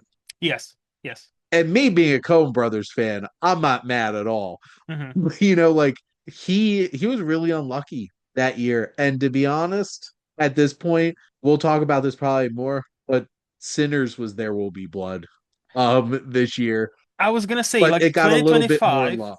So 2025, I genuinely think 2025 is the new 2007. After we will have some space, 10, 20 yeah. years, we will look at this and I'm like, can you imagine these two juggernauts came out of the same fucking year? Yep. Yep. But Yep. no, like, so my thoughts, like, exactly yours, like, exactly as yours. Train Dreams, I would have loved because I love that movie. I will say I'm not as big on Begonia just because I think this is a movie, this is a remake of a movie from 2003. And that's weirdly enough, I don't want to skew this podcast a bit more, but that's my biggest problem with the movie. I don't understand this particular nomination because I thought it was fine, but I thought the general idea, not to spoil anything about this movie, right? I can see why that worked and would have been revolutionary in 2003 when Save the Green Planet came out. Living in the year of our Lord 2026, we live on now. That ending and what the movie is going for feels a bit lazy, even though it's not the fault of the movie. Because we live in such a fucking crazy society. It's like also you kind of adding a Living in a fuel society. and you kind of adding a fuel to a fire, even though like I understand it's not it's not the point of the movie, but like many people will take it like that. So I have a very not gripe, but like it's a perfect example of time shifts how we view art, and something that was revolutionary and like kind of subversive 20 something years ago now feels like Well, of course, this is the ending for this movie. Of course it is. And it feels more expected in a way. So, like, I understand Emma Stone being there. I would have understood Jesse Plemons being there, but he wasn't nominated. Well, But, I think that became more and more of a glaring omission yep, as the Oscars got closer and closer, yep. to be honest. All I'm gonna say is I think the two best adapted screenplays of the year weren't even nominated. So just throwing that out there. What were, tell me. Um, because of the stupid rules of the Oscars, Wake Up Dead Man is an adapted screenplay. Despite the Uh-huh. fact that it's an original screenplay, it just has characters from because it's a Hmm. sequel, it has to be adapted, and no other No choice. other choice. Yes. So, Yes. Let's not but rehash that conversation because we'll nope. spend another half an hour on this. Yes, at the end of the day, well deserved win. Yes. I was happy for Paul Thomas Anderson. He finally won an Oscar, Yep. and it wouldn't be his last. Uh, So we'll get there. We can only. Oh yeah, yeah. I was gonna say like for writing we can only hope, but no, yeah, yeah. You mean overall, yes, yeah. So Literally, we're gonna talk now, about that again. correct. So now we talk about a different guy. His first time, best writing original screenplay. Nominees were Sentimental Value, Marty Supreme, It Was Just an Accident, Blue Moon, and the winner, Sinners, and Ryan Coogler. That made me so happy. Same. Uh, there's a couple of nerds Yes. winning some Oscars, so you can tell they're both nerds. Yes. And like this was a no-brainer for me. Hmm. Out of that group, no-brainer. Correct. Even the two other original screenplays that I wanted to see represented, like Sorry Baby and Weapons, Hmm. Sinners was the and I realized so many of these things even upon the first watch. But after watching this movie three times, the amount of detail in this screenplay Yep. is insane. Yep. The layers upon layers upon layers of themes in a vampire movie. Like, this is a vampire action horror movie. Genre movie, yeah. Yeah. Yeah. And this isn't even like Nosferatu vampire movie where it's like deeply disturbing and sexual and so like, well, Oh, it is sexual. this is a hot kind of This sexual. is Nosferatu is like, this makes me feel weird. Sexual. But that's a weird kind of horny. yes. No, Sinners, it's just there's so many great characters. The dialogue is fantastic. The story and how it all unfolds and the mythology in itself, it just all of it. I'm like, this was a no-brainer for me, and it made me so happy. And Ryan Coogler going up there, I want to sit down with this man and just talk movies with him Yep. because you Yep. can tell how much this man loves movies. I would love to sit down with him and PTA and just shoot the shit about movies, to be honest. 100%. 100%. Like, I'll echo everything you said. I had a chance to rewatch Sinners in the cinemas with somebody who hasn't seen them before. So this is my second time watching Sinners in the cinemas. For that person, it was the first time. They also loved it. And I will say that movie already feels like a classic, and it's been only a year. Like every scene felt right. Every decision they made felt right. I cannot describe it in any other way. There was not a single decision that would throw me back. There was the flow of the movie just feels right. The all the acting performances from Michael B to Delroy to Hailey Steinfeld to like the what's the name of the young man who sings the blues, Oh, Miles Caton. Miles Keaton. From all of these performers and even the side characters, it just everything felt right. Like when I was rewatching this movie, I was like, oh, I wonder if I still love it as much. I had a bit of a fear. I was like, oh, maybe it's, maybe I'm just, hyping it up too much. And like not just the pivotal I Lie to You scene, but every scene before and every scene after felt right. And I genuinely think this will become one of those like, hey, 2020s, great year for movies, and this should be, if not your top five movie, top 10, 100%, because like I can imagine many other movies competing for that spot. So very happy with that win. And Ryan Coogler, you need to just watch the video when he's talking about different fucking lenses to understand how big of a fucking, nerd this guy is, but in the best way possible. And exactly like you, I want to sit It's the down kind with of him. person I want to make movies. Exactly. And I wanna sit down with him and just fucking chat movies. Like same way like Martin Scorsese or Quentin Tarantino. Like he's got immense amount of knowledge, he's got immense amount of respect, and most importantly, love for this medium, and he's unapologetic about it. I loved. We are not going to talk about cinematography, but I loved when we got our first female winner, first woman to ever won. Ever. Yes, ever. Like, ever. I loved how he unprompted got back and brought her son closer so her son could watch it. And I was like, this is such a fucking cool. I really hope he doesn't do anything stupid. I really hope he doesn't have any skeletons, like questionable skeletons in his closet, because nobody touch Ryan Coogler. He is a fucking cool dude. The only thing in his closet's movies. I really hope so. Like genuinely, like I would hope I don't want him to be like a next Kevin Spacey or somebody like that. Like, oh my God, I cannot enjoy him now. Like, no. No, but like, yeah, he's fucking phenomenal.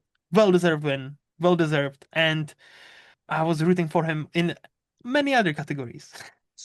As well, for sure. So, Best Actress in Supporting Role nominees were Tiana Taylor for One Battle, Vinmi Mosaku for Sinners, Inga Ip's daughter Lilius for Sentimental Value, Elle Fanning for Sentimental Value, and the winner, Amy Madigan for Weapons. What do you think? I would have been okay with four out of them winning. No offense to Elle Fanning, but Oh, I don't think I would have picked her. mm, But Lilias in I think she I think Elle Fanning being there drew attention away from just how significant of a performance Inga Ibsdotir Lilias had in Sentimental Value. mm-hmm. But at the end of the day, it was down to three. Yes. And I I have not she wasn't the one that I wanted to win, but Amy Madigan winning deserved because Aunt Gladys is that's a character. Mm-hmm. And it was a character actor performance and it was done perfectly. And that character could have easily been a joke and been done very poorly. Mm-hmm. But we love to see great performances in a horror movie. I love especially seeing great performances by antagonistic forces in horror movies because a lot of the times they wind up being like ambient voices Yep. or like or like CGI things. But I really hate the Terrifier movies. That's one of my biggest things that I really don't like that's popular in pop culture at the moment. But like Art the Clown, that performance is Icon. like that's something special. I enjoy those movies, but I understand. Yeah, but like Amy Madigan really deserved. I was really pulling for Umi Yes. Saku to win, and then Amy Madigan's speech was so earnest and because like I I got teleported back to watching Field of Dreams and just remembering her as the wife in that and just being like and she's so like high energy and just like this bubbly little woman. Yep. Um and God and her Ed. Ed. Yep. Her that moment with her and Ed Harris, I'm just like, oh my God. That was such a beautiful moment. And it was such a sincere acceptance speech too. Hmm. And Tiana Taylor might not have won, but she might have won Best Hype Person Yes. at the Oscars. So, Now, Tiana Taylor was having the time of her life, yep. except when he asked certain people, apparently she was rude, and I'm like, the fuck? I or like, I saw like she got like pushed or something yes, by yes, security. Like, it's way too many things happening in that little sphere academy on Sunday. And I'm like, what the hell? yeah. So, but No, but those are my thoughts. yeah, no, Amy Madigan, I was happy for her. I would have also picked Wunmi Mosaku, like personally. But the more I think about it, the more I'm like, I think they made a correct choice because I think you walk out of Sinners thinking about all the great aspects of the movie, and obviously like being one of them. But you walk out of Weapons, and this character that doesn't show up until maybe 50 minutes of the movie. Like she doesn't show up until Well, except for like quick yeah, yeah, like moments. But jump yes, scares. you Yeah. don't understand her as a actual character until like Yes. halfway through the movie. And you walk out remembering her. You walk out Yeah. remembering this fucking psycho Aunt Gladys. And that is a performance, that's an impact, like supporting actor should be doing. So, as much as my heart was saying Wunmi, I understand, and I think it's really fucking cool, by the way, that her first Oscar nomination was 1985. I was like, holy shit, 40 years between nominations. That's, yeah. Do you remember what she was nominated for? I cannot remember. It was a movie I haven't seen. It was one of those like dramas that are like very popular in the 80s. From what I understood. And see, I don't even have, whilst you looking it up, I don't even have the Yep. connection to her because I still haven't seen Field of Dreams, if you believe it or not. It's on I'm my not. list. Well, as somebody who grew up with like baseball in my Yep, veins, yep, like I know. you watch baseball movies, so like And I that's watch why, baseball movies. I don't, because I mostly don't like them. Besides, like League of Their Own was the first baseball movie I Other one. actually loved. Oh, Twice in a Lifetime. Yeah, I've never heard of that. See, yeah. And she lost to Angelica Houston for Prizzi's Honor, that Jack Mm, Nicholson movie. So okay. Oprah Winfrey was up for The Color Purple and Margaret Avery for The Color Purple that year.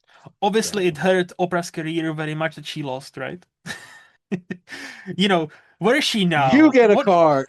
The What is car. she doing now besides being one of the wealthiest people on earth, right? I think she's fine. Yeah, I think she's So done, you know, yeah. I think she's Uh, fine. yes. So, best actor in a supporting role, nominees were, so that's a stacked bag. Stellan Skarsgård, Sentimental Value. Delroy Lindo, Sinners. He is also here. Jacob Elordi, Frankenstein. Benicio del Toro for One Battle, and Sean Penn winning for One Battle after another. What do you think?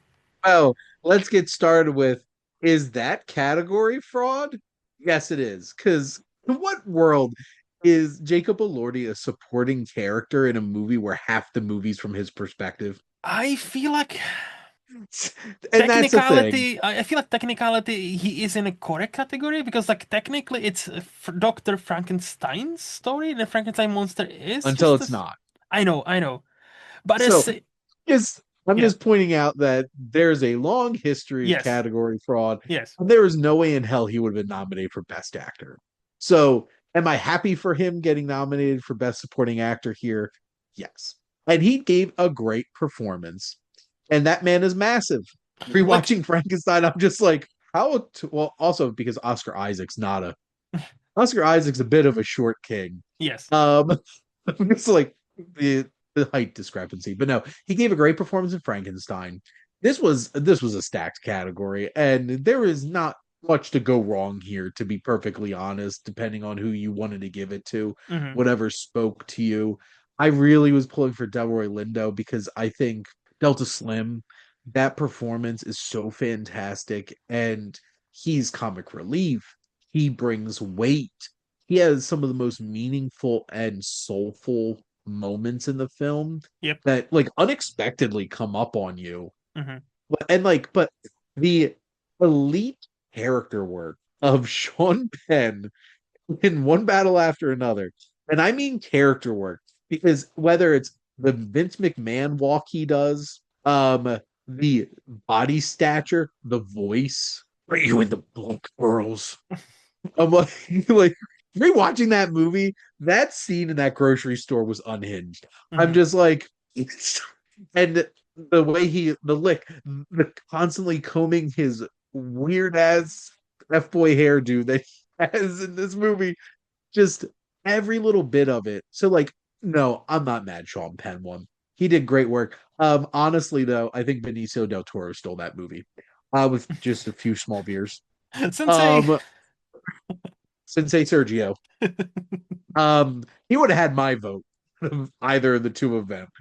But and Stellan Skarsgård is incredible, and it makes me like he just seems like one of those actors that how like film just takes for granted. hmm That's just like my Arrakis, my Dune, and you could pop him up in something like that, or you could pop him up in so many other films. Like I just watched Breaking the Waves for the Mm. first time. That Lars von Trier film. He's amazing in that too. I just he's never really gotten a whole lot of like acknowledgement in this kind of way. Yep. And it just even makes me happy that he got nominated. Hmm. I would have been happy if he won too, but I just wish obviously Sean Penn had big things he was doing. It's always just a weird thing when the person's not there to accept their award. Yep. At least this didn't go on at the end of the show. Correct. So my 2 cents on this. See, if you're talking category fraud, you can make an argument. I'm gonna make it. For Stellan Stellan Skarsgård Skarsgård too. Yeah, being leading really, because like yes, like this yeah. movie is as much of his point of view and his story as his daughter's. So, I no, I 100% agree. Two fits in this category. I'm like, and as much as I like Jacob Elordi, and I don't think he did a bad job in Frankenstein, I cannot help but think he's the obvious stand. All the other categories, I don't see any problems or obvious standout, but he it kind of sticks out a bit to me. And I'm not denying he did a great in I Frankenstein. would not have nominated him. Like because I'm like just putting that out there. uh, same. Like I'm like again, we can have two thoughts about one subject. Did he do great in Frankenstein as Frankenstein's monster? 100%. Did he do so well he needed to have the nomination? I didn't see it before he was nominated. I don't see it now. Maybe when I rewatch Could the have even movie, picked like Ray Fiennes for 28 years later or something like that. Would that would have been a so like very cool pick. But that's yeah. yeah. But like Sean Penn, If you wanted to pick a supporting role for a male actor from a horror movie, yep, but there's one I can give you yep. that. But Sean Penn, like the moment I've only watched one battle after another once in a cinema.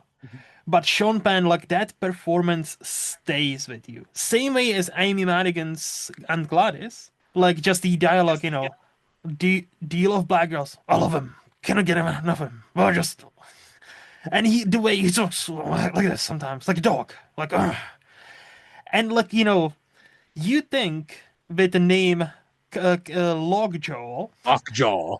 like that's the ultimate villain, so he's gonna go nuts with it, and he does. But he does it still like in a very not as like he is obviously There's like showy. something oddly human about him, Yes, despite the fact that he's so weird.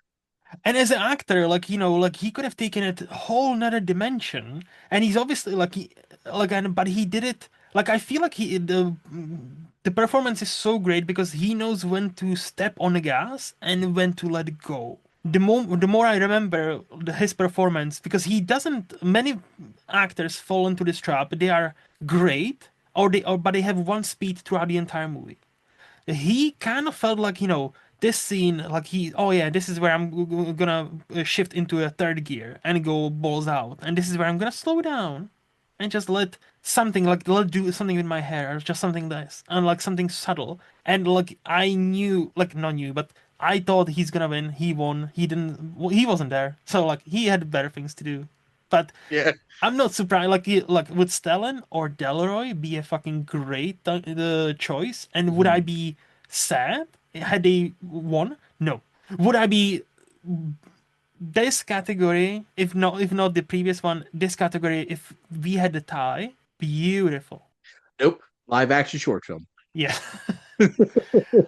Anyway, best actress in a leading role we have Emma Stone for Begonia, Renata Rensway for Sentimental Value, Kate Hudson for Song Sung Blue, Rose Byrne, If I Had Legs, I'd Kick You, and the undisputed winner of all the awards, Yep. Jessie All the motherfucking awards. Buckley. Like she is the most nominated and most awarded person of last year. There was like somebody posted because somebody was like, "Oh, Timothy Chalamet was like," and then somebody corrected him. No, if you're counting women, Jessie Buckley won much more. If you count women. So, and yeah, no, Jessie Buckley won pretty much every single fucking thing she was nominated for, besides maybe like Golden Globes. Nobody gives a fuck about. Anyway, what are your thoughts? Love Jesse Buckley. Yes. I actually just rewatched Beast last night, Oh. which was the first film I had ever seen her in. And it was the dawn of the Jesse Buckley scream. There's few things as visceral as listening to Jesse Buckley scream, Hmm. and it sounds so odd. But you hear it a lot in this. You sure do. Honestly, so before I get into Jesse Buckley, Okay. the other nominees, honestly, any other year, Rose Byrne would have won this easy. Honestly. And I thought she was incredible in that film. And that shocked everybody because I don't think most people realize Rose Byrne had this gear because she mostly does comedy. And but she was incredible in that. Hmm. I will not take any Kate Hudson slander. She was great in Song Song Blue. Like, would I have picked her as a nominee? Probably not, but I Hmm. think she's deserving. Hmm. Emma Stone literally can just get nominated for every performance at this point because this woman does not know not how to deliver a dynamic, full-fledged, I'm going all in on the bit performance. And this one was weird, as many of her performances are in I'm saying it. She is Yorgos this Lanthimos films. generation's Meryl Streep. Like Emma Uh, Stone, she is. yep, It's between her and Saoirse Ronan, but Saoirse Ronan does like one movie every 2 years now. So like, which makes me sad. yeah, me too. 'Cause, oh, and Renata Renciv just she's an incredible actor. She And is. between this and the worst person in the world, she's good. She's gonna keep doing films with Joachim Trier and keep making some and delivering amazing performances. Um I and this is a tricky thing. I would have loved to see Ava Victor get Mm, recognized. And because limitations on how these categories work, she identifies as they, yep, but like they would have just been put into this category if they were nominated. Um, and oh, Amanda Seyfried was incredible in The Testament of Anne Lee, to be honest. yep. And that's a movie that nobody saw, so got no love. But Jesse Buckley, birthing scene, Mm, grieving scene, theater scene. You could just watch any one of those and realize why she won this Oscar. yes. Like her performance is incredible, it's powerful, it is mesmerizing. She she has presence. Just the way that she stares or looks or carries herself and the emotion. This is like Hamnet was the perfect vehicle for an actress to dig in and just let it all out. Hmm. Hmm. And Chloe Zhao and their casting director picked the right woman because Jesse Buckley went for it and delivered. I walked out of Hamden. I'm like, she's winning it. If she, Yeah. he does not win an Oscar, I'm going to be very upset. And she did, so I'm not very upset. So there we go. So I still haven't seen two out of these five. So if I like Okay, Psychic Q, I unfortunately, that movie was playing here for about a week. So hot second. yeah, and when I was finishing, when I only had one screening per day, the screening was 11:20 a.m. So I was like, oh yeah, I'll go. Oh, never mind. I cannot go after work because I'm literally fucking working when there's a one screening available. So Bothers me so much when yeah, theaters have like here's one screening during the workday. I'm like, well, it's me then.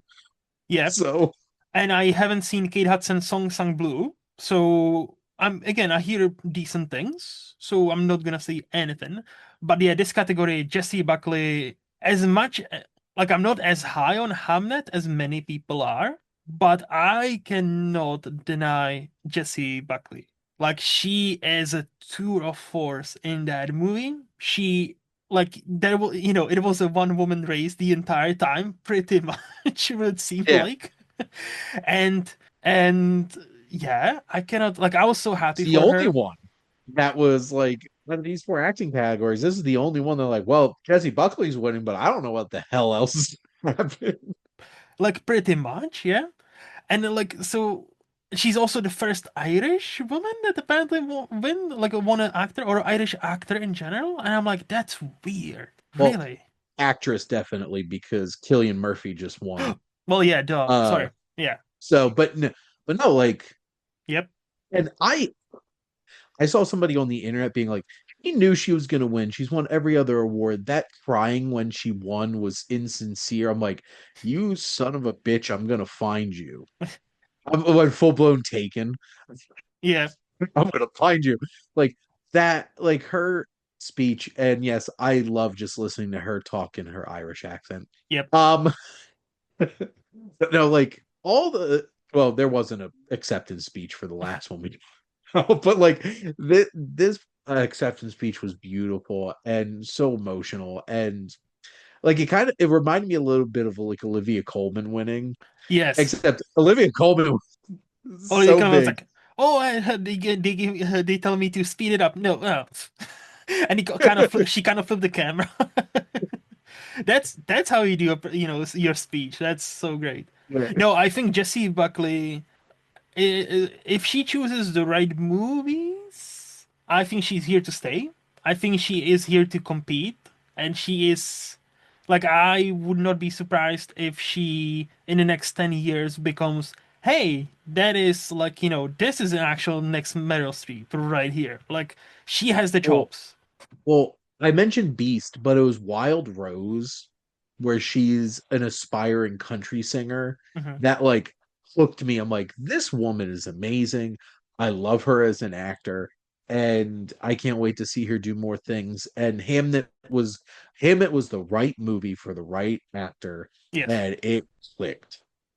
I I'm basic, so I think not first, but like I paid attention. I started to pay attention in a Lost Daughter, Yep. and I think many people are shitting on that movie because they see themselves in that movie. Maybe, Nobody maybe, wants to admit that maybe they don't want to be a parent. or maybe, or some people shouldn't be parents in the first place. It's a very uncomfortable movie when you analyze it. But she and Olivia Colman Yeah. brilliant in that movie. And ever since Yes. that movie, which is 5 years ago now, which is fucking insane. This was 5 years ago. Ever since then, I'm like, damn, this Jessie Buckley woman. Okay, I need to remember her name. And Yeah. yep. Well, and she was great in Fargo season 4 as Oh well. yes, She was unhinged, and I love that kind of Jessie Buckley too. Like yes. I didn't love The Bride, but man, I could just watch her going off doing this wild dual performance that she did. Mm-hmm. Just like Jessie Buckley came to play. Mm-hmm. But anyway, Yep. So we now move to the best actor, and oh boy, oh nominees boy, were Wagner Moura for The Secret Agent, Ethan Hawke for Blue Moon, Leonardo, DiCaprio, for One Battle, uh, Timothée, I Hate Ballet Chalamet for Marte Supreme, and the winner, which I have predicted, and this was one of my lucky guesses or my gut, yeah, and I was so fucking happy when they said Michael B. Jordan for Sinners. I think I put him I on my think I ballot think you by the did. time I it finally did my ballot because the tide had turned point, which first off, and I really want to out of all the movies that are nominated for Hmm. Oscars, the movie that I feel like I need to rewatch again is The Secret Agent. Yes. I don't know if it was because it was a more subtle performance, but like the whole Wagner Mora thing just didn't click with me. Like I thought it was a really good performance, but it was a lot. It didn't scream I should be nominated for Best Actor. And honestly, I would have taken Jesse Plemons in that spot for Begonia, or there's probably some other people. Oh, Young Hung Lee from No Other Choice. But for those, I thought I'm glad he got some recognition. Hmm. Leo, rewatching No Battle After Another. Hmm.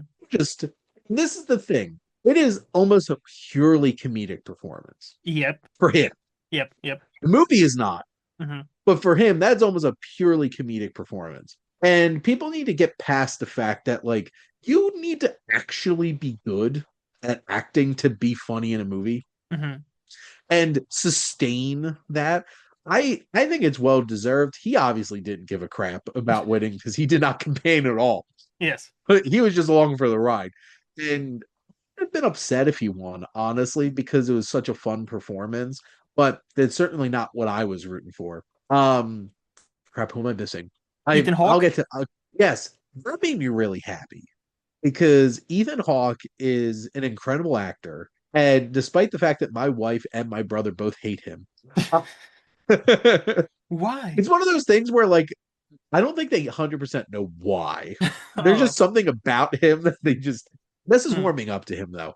And Hmm. I think he's an incredible actor and Blue Moon he carried that on his on his shoulders. And that was a movie I really, really liked a lot. And Mhm. I thought he was great in it. The more I think about Marty Supreme, the less I like it. And the more that I just realized that like it was, except for like the ending is a bit of a rehash of Uncut Gems, just in like different dress. And I think Timothy Chalamet plays that perfectly. He Mhm. fully commits to it. But the more and more space from watching the movie, I'm like, I don't think he should have won. Which and he And didn't. he did it. So like I I feel like everyone's like, this is like an absolutely incredible performance. Like, to be honest, I don't know how much of a stretch him being a little shit is. Okay, let's stop here and let's talk about this a bit more before we get to Michael B. So, Yeah, like, to your point, we, by the way, we did not discuss this before the show, but I'm on yeah. the same boat as you. I watched The Secret Agent. I actually am higher on the movie than most people are. I liked it. I don't understand the Wagner Moura nomination either, but I'm glad for the dude. Like, I'm happy for him. I am happy for Yeah, yeah. he's put in his dues over the Yes, course of his career yes. and him getting recognized in this way. I'm not mad about it. And I'm I'm I'm happy of the for him. mindset that more international people crack these categories outside Yes. of, hey, we have one category out of 24. You know, you don't get Yes. to be nominated. Better for not just Oscars, for the cinema. Better for Yep. everybody.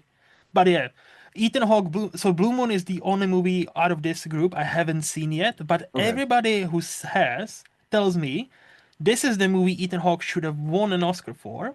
Don't know.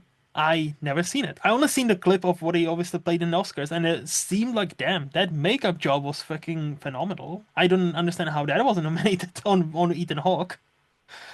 I think that honestly, I think the makeup category this year was actually really competitive, Yep, yep. to be perfectly honest. But I can see your point there for sure. Yeah, but Leo, I think that speaks to a larger point. Also, like being nominated, and if it's not for pure drama, like they don't take you as seriously because yeah, his performance is very comedic, most his screen time. But like the phone call, just the phone call part alone of one battle when he is forgotten the password because he has been stoned for past 20 years and he genuinely Yes. cannot remember it. And he's doing all of this while this chaos is happening around him. Like, there was a time where Timothy and him were front runners, and Michael B. Jordan was the Yeah. third one. And then, like as he said, he didn't do any, campaigning. So like, Leo and Emma Stone just were like, we're gonna have fun this year. yes, yeah. We're just gonna go along for the ride. And yeah, Timothy, look, listen. I think it's a great performance. I wouldn't have been surprised had he won. Because like he is carrying the movie. It's a dynamic performance. I Yes. think despite him being little shit, despite him doing things he does, and he is starting to kind of rub me the wrong way too, because of the way what he says. I think he gets a bit too much shit now. Like I think we need to all scale it down a bit. Like and again, Here's the thing. yep. Hmm. Who gives a shit Hmm. what he says about opera when it comes to if he wins Best Actor for his performance or not? Yeah, And if that did indeed affect anybody's vote, which it didn't. you shouldn't be voting. No, it Sorry. didn't. No, It no, it didn't. And it just became a narrative because yes, it's they funny. wanted it to be. It's funny. Here's the thing. Is he even 30? He will be 30 soon, I think. He's like Okay. 20. So we're talking about a 20 something year old kid talking like saying he doesn't like opera. Hmm. Oh, he turned How 30 many just last December. Sorry. So he did turn 30 just last December. So like he's gonna be 31 so this December. So let's freshly put it in 30. perspective. He's younger than both of us. Yes. Yes. And you're getting upset because he said stuff about opera and ballet. Many, how many 30-year-olds do you know that are like actively absolutely loving opera and ballet and go to the opera and ballet? And The that I vast think. majority of people are not. I think there's a generational issue here. And I think people need to remember one, this man is 30. Mhm. Two, stop this crap about Timmy's gonna be the next Leo. He's gonna have to wait so long. Like he's 30 years old. everybody needs to cool the hell off, cool their Yes. jets. Yep. Like, I honestly, I don't have anything against Timothy Chalamet. I Hmm. have an issue with the narratives that keep coming up around Timothy Chalamet, positive or negative. Honestly, I'm just kind of tired of it. Yeah. It's just like, shut up, watch the movies, and vote based off of his performance. And the more I hear, like, see more stories coming about, like, one came out this week. Timothy Chalamet concerned that Kylie Jenner relationship is harming his image with older voters. I'm like, who gives a Well, he knows. Look, he is. See, like I don't. I hear what he's saying about the argument. He's a young. He's not young. He's 30. So like, I will actually challenge you here because like the thing compared to is. most people in the academy? No, I know. I He's know. 30 years I old. know. I know. No, but to my larger point, he knows how this game is played. He does. So, for example, He sure does. for example, he issued a public apology for working on a Woody Allen movie back in the day. He refuses to talk about it. But there was an interview with Woody Allen's sister that he privately reached out to him and apologized. And Woody understands that's how the game is played, and Timothy understands how this Hollywood game is played. So he's not really sorry. This is the thing. He's not a young boy. He's a grown ass man. So let's like he's 30. Like look, yeah, he's a grown ass man. But this is where I will defend him, and I need you guys to hear me saying what I'm saying. He's not wrong about the ballet and opera. As much as like it pains me to say it, as much as it is a shitty thing to say, he's not wrong. How like how often do you any of you go to ballet and opera? Does that mean we say, and I don't think he even said we should cancel everything and we should not fucking do these things. No, but it is a dying art form for better or worse. But you know what? Go to sign up for ballet and opera in spite of him and revive it. That's and I think ultimately that's another thing. Like there can be two different opinions about the same thing. Was he a bit cheeky about it when he said, and he's in a position of power where he shouldn't say shit like that about other art forms? 100%. But is he wrong? No, he's not. It is a dying art form, whether we like it or not. And the only reason it's dying art form because we do not support it the way we support movies, the way we support television, the way we support music, the way we support other art forms. They are more instantaneous, they are more gratifying, they are more uh, they are not as costly because again, tickets for ballot and opera are fucking expensive. That's the other part. Yeah.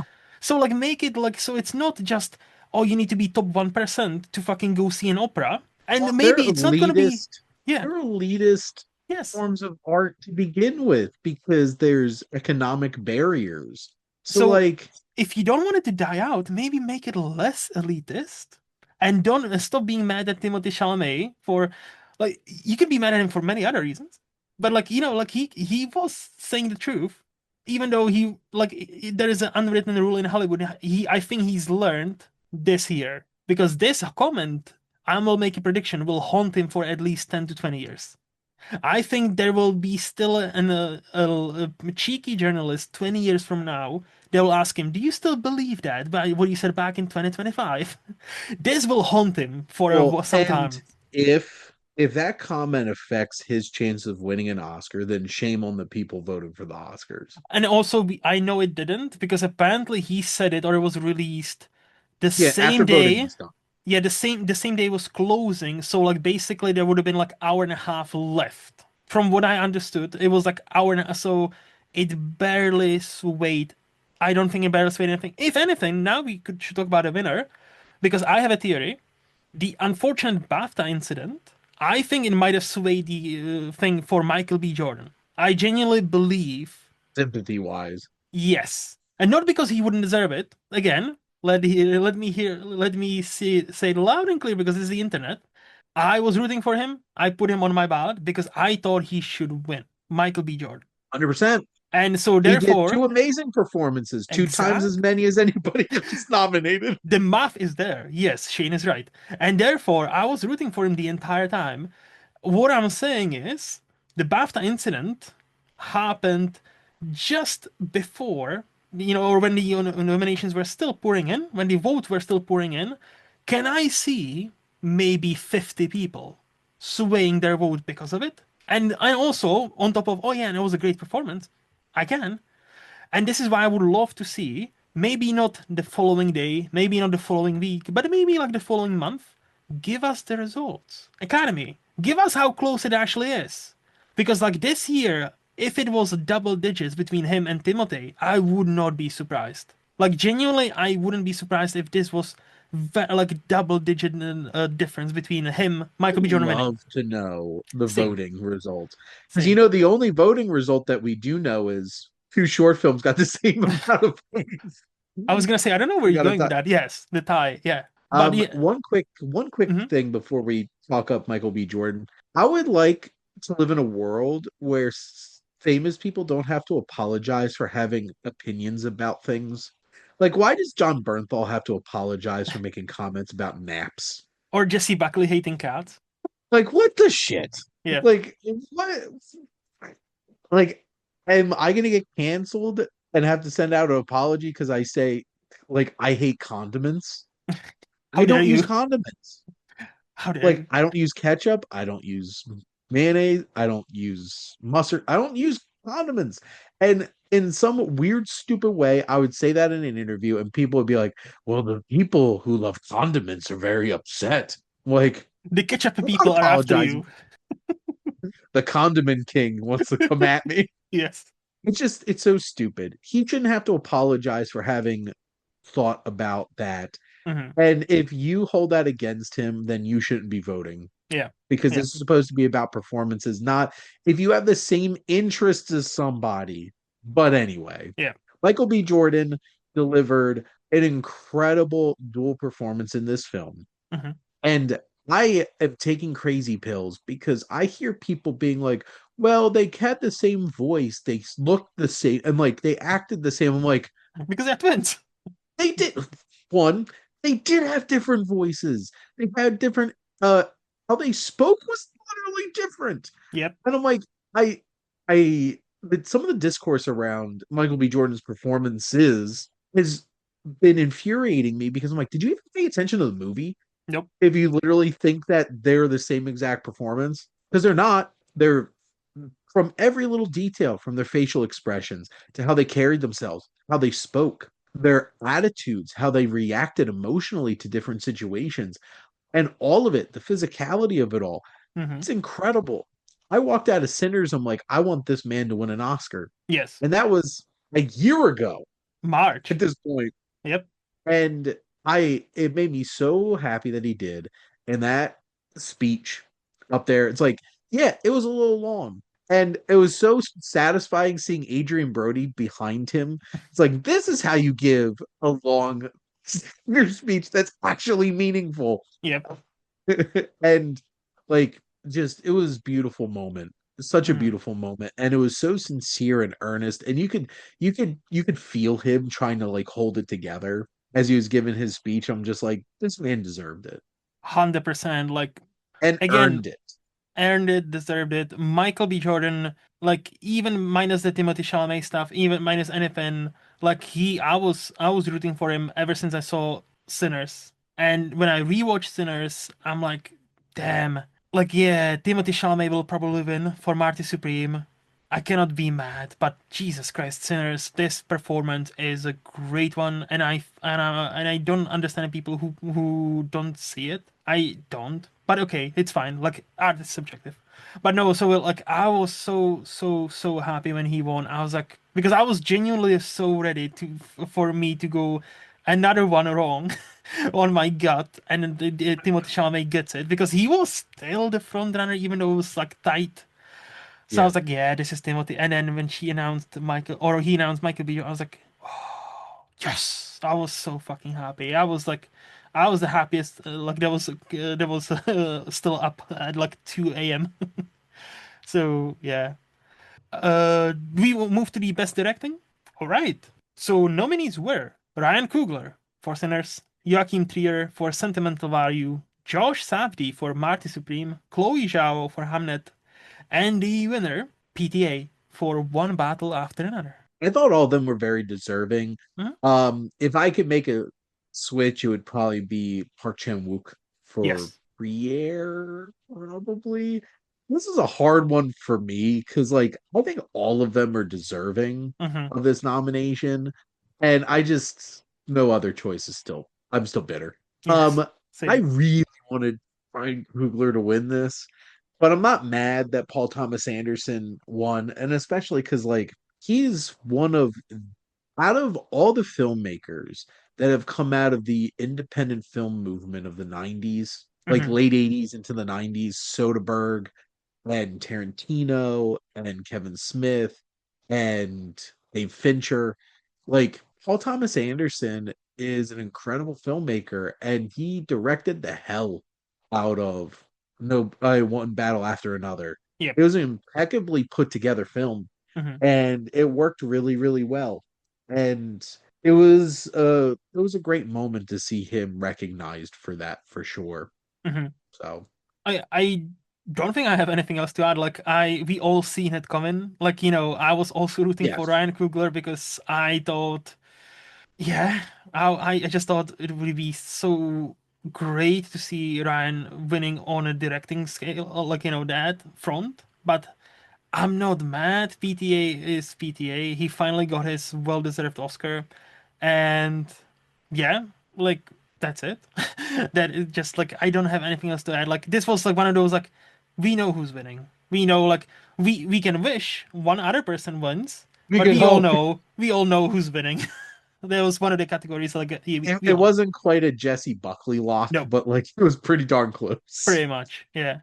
And now we go to the Best Picture. So, Yeah. oh, a lot of nominees: Train Dreams, Sinners, Sentimental Value, Secret Agent, Marty Supreme, Hamnet, Frankenstein, F1, Begonia, and One Battle After Another was the winner of the night. What's crazy is I when I looked back, see the Secret Agent was my lowest rated out of all of these, and it was still like a high 4 stars.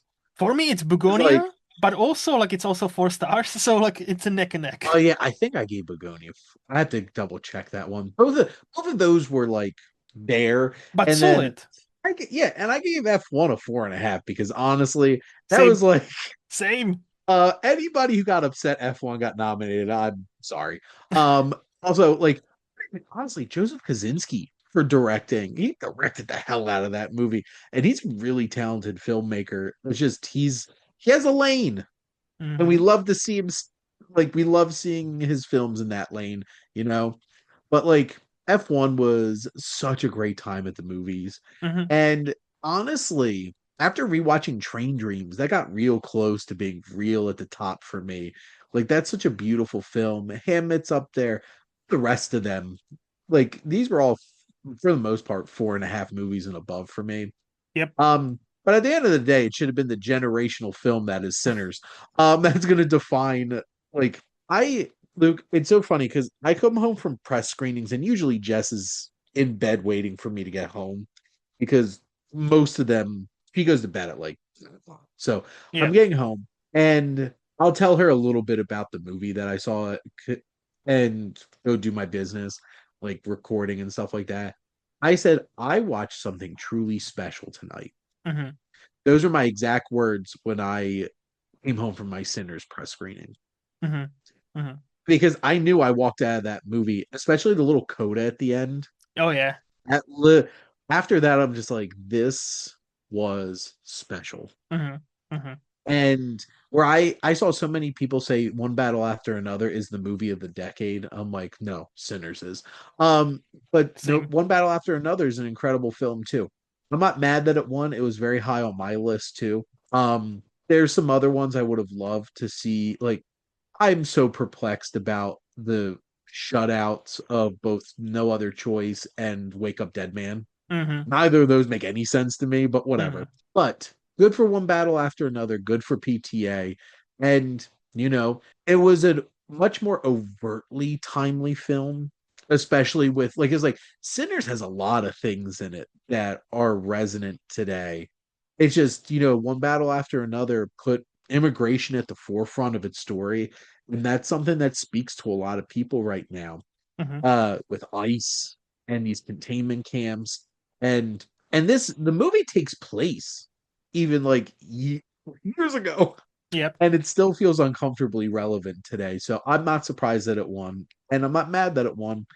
I just really I would have loved to see the cast of Sinners up there on the stage, but it is what it is. Pretty much the same thought as you have. Like Sinners, I was rooting for Sinners. That was my pick, even though I knew like it's like it's about 10% chance it's winning, but I did choose it anyway. It didn't happen. One battle won. I'm not mad because I think to an extent this will define 2020s, like the movies we see today and how they are shot. I think this will age very well, unfortunately. But yeah, I think Sinners is will be one of those timeless movies. Like no matter when you watch it, I think it will always like transport you to that one specific day and night of that crew who for one day and one night were free. And I just that ultimately is what resonates with me. And the story of family, brotherhood, like freedom, pursuing your passions, and all that, and the Irish. So like like I again like F1, I had a blast with F1. Should be a Yeah, Best Picture nominee? Probably I not. wouldn't have picked it as my one of mine, Yeah, but I'm I'm like not I'm not mad. mad about it. Exactly, I'm not. Yeah, we're not mad. So We're mad about it. I'm yeah. just like you all need to relax. Are there some things you would like to, or you liked or didn't like about this specific broadcast we didn't mention? Honestly, I think we before we even got into the categories, we went Yeah, headlong yep, into all of yep. that stuff. So overall, it was a good time and a good Oscar party. Hmm. I There was a nice mix of winners. Yep. Frankenstein won its three Oscars that it should have, to Hmm. be honest. Um, Sinners won a handful, one battle, won a handful, and K-pop Demon Hunters won two. Which that wasn't even my top animated movie, but like I can't even be mad because that movie Hmm. is amazing. It is. So overall, I was very happy with how this all turned out.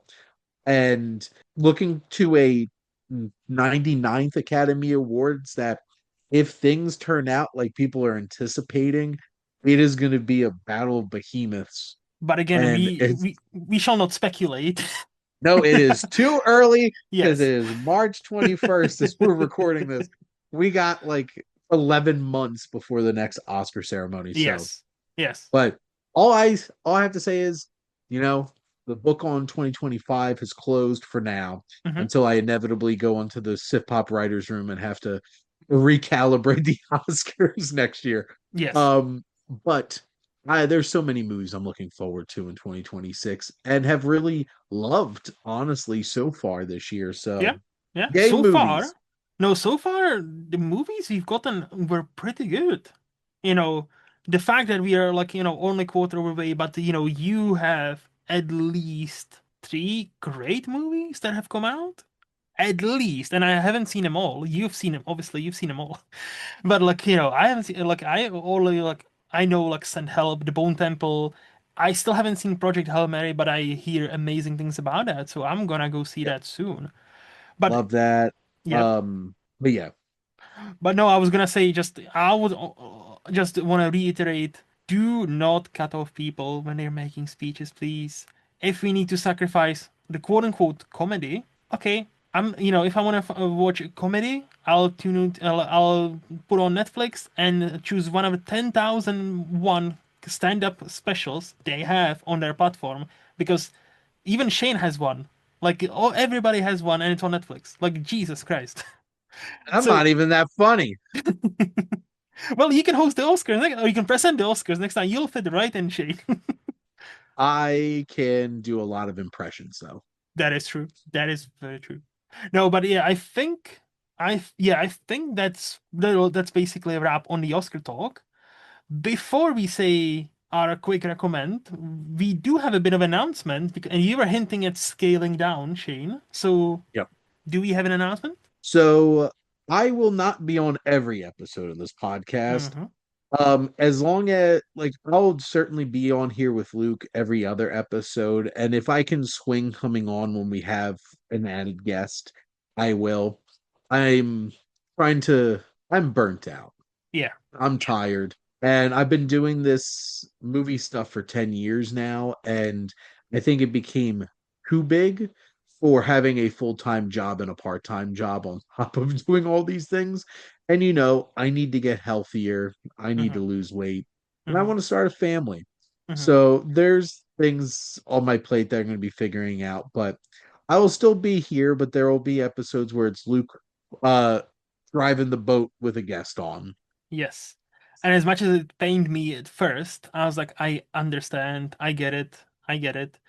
So, yeah, that's the big announcement. Shane is not going away completely. He will only be here 50% of the time. But when he's here, All he's going to be 50% of the time, all the time. all the time, 100% of the time. Those 50%, he'll be here 100% of the time. Because that's how it works. No, but it's no, like you, as I said to you privately, like anytime you feel like you're, back to speed, up to speed, or whatever you want to feel like, you can always like come back and be like, me, you, and a guest. More than happy to do that. So because I always, obviously, we've been recording for 2.5 hours, so like, oh, I enjoy chatting with you, believe it or not. Yes. What? I know, right? And I hope the feeling is similar. Like similar. Like, yeah, I don't want to hype myself too much. You're great, Luke, and you're a great Thank you. friend, and I appreciate you being understanding, and I do love talking movies with you. No problem. No, honestly, like same. Now you all could get emotional too. Yes. And now, so before we say goodbye, what's your quick recommend for this time, Shane? I don't even know if I want to wish this upon people. Um, I got a press screening for the AI doc, or how I became an apocalyptimist. Mm, Now, I've seen some people like I went onto Letterboxd and saw people already gave this reviews and admitted to not seeing the film, but they're like, from the trailer, I can tell that this is AI propaganda. I'm like, hmm. these reviews should be taken down, Yes. and it's just stupid. I'm a robophobe. Hmm. My biggest fear is AI Hmm. and Skynet and the fall of humanity. And this documentary is about a documentarian interviewing uh AI doomsday preppers, AI alarmists, the people who run these AI companies, like Sam Altman was on there, and like they have a wide range of different perspectives on this. So Hmm. anybody saying this is like a one-sided thing or full of shit. Sorry. Yep. Um, but first third of this movie made me have an existential crisis. And I'm just like, some of the stuff, it is a fascinating look at what AI is, where it's going, what are the possibilities, and I didn't feel very hopeful with the ending of how we could resolve this because it entails the world coming together and uniting. I'm like, Nope. good luck. Good Yep. luck on that one. But I think it is an important documentary. And also it's honestly funny. Because like it has personality and stuff, and I think that makes it easier and more engaging. The editing in it, every time it cuts to the director interviewing these people after they say something like shattering, and he's just like he's all of us. Yeah. So it is an experience, I think. Honestly, I wanted to reach out to Focus Features, and I still might to try to set up a screening on Writers Campus Nice. because I think it's that kind of thing that people should watch this movie, Hmm. Hmm. especially for those who don't understand AI and don't know what it is. Hmm. And it's math. So now I'm a little afraid that people hate math even more. You mean how many people don't understand this is not really an AI but LLM, language learning modules? And that's what it is. But people like the term AI. Yeah. I'm not looking forward to the term when they start talking about super intelligence, where a machine has more intelligence than all of humanity combined. I'm like, Because actual AI would have behaved differently, and we will. I think that, like it's only genuinely a matter of time before we get there. But what we see now, these are language learning models. That's why they are always wrong. That's why they can hallucinate stuff sometimes. But no, like that documentary sounds interesting. Okay. 90 Well, minutes of your life. hmm, hmm, sounds all right. I might actually check it out. And I don't really watch more documentaries because there's so many feature movies and there's so many TV shows I haven't seen. Speaking of Yep. movies, this one is like I love this movie, but it's a bit harder to recommend. Not because it's weird, but it's because it is a bit. You either get into the vibe or not. It's a best international nominee from few years ago, from a few years ago, called Perfect Days. It's from Japan, and it's if I say this is the best toilet commercial of all time, you might think I'm being snarky or cheeky, but it's literally what this movie is. And Yeah. it's only because of the director, the like the famous Winter, Vim vendors. Yep. Wenders, yes.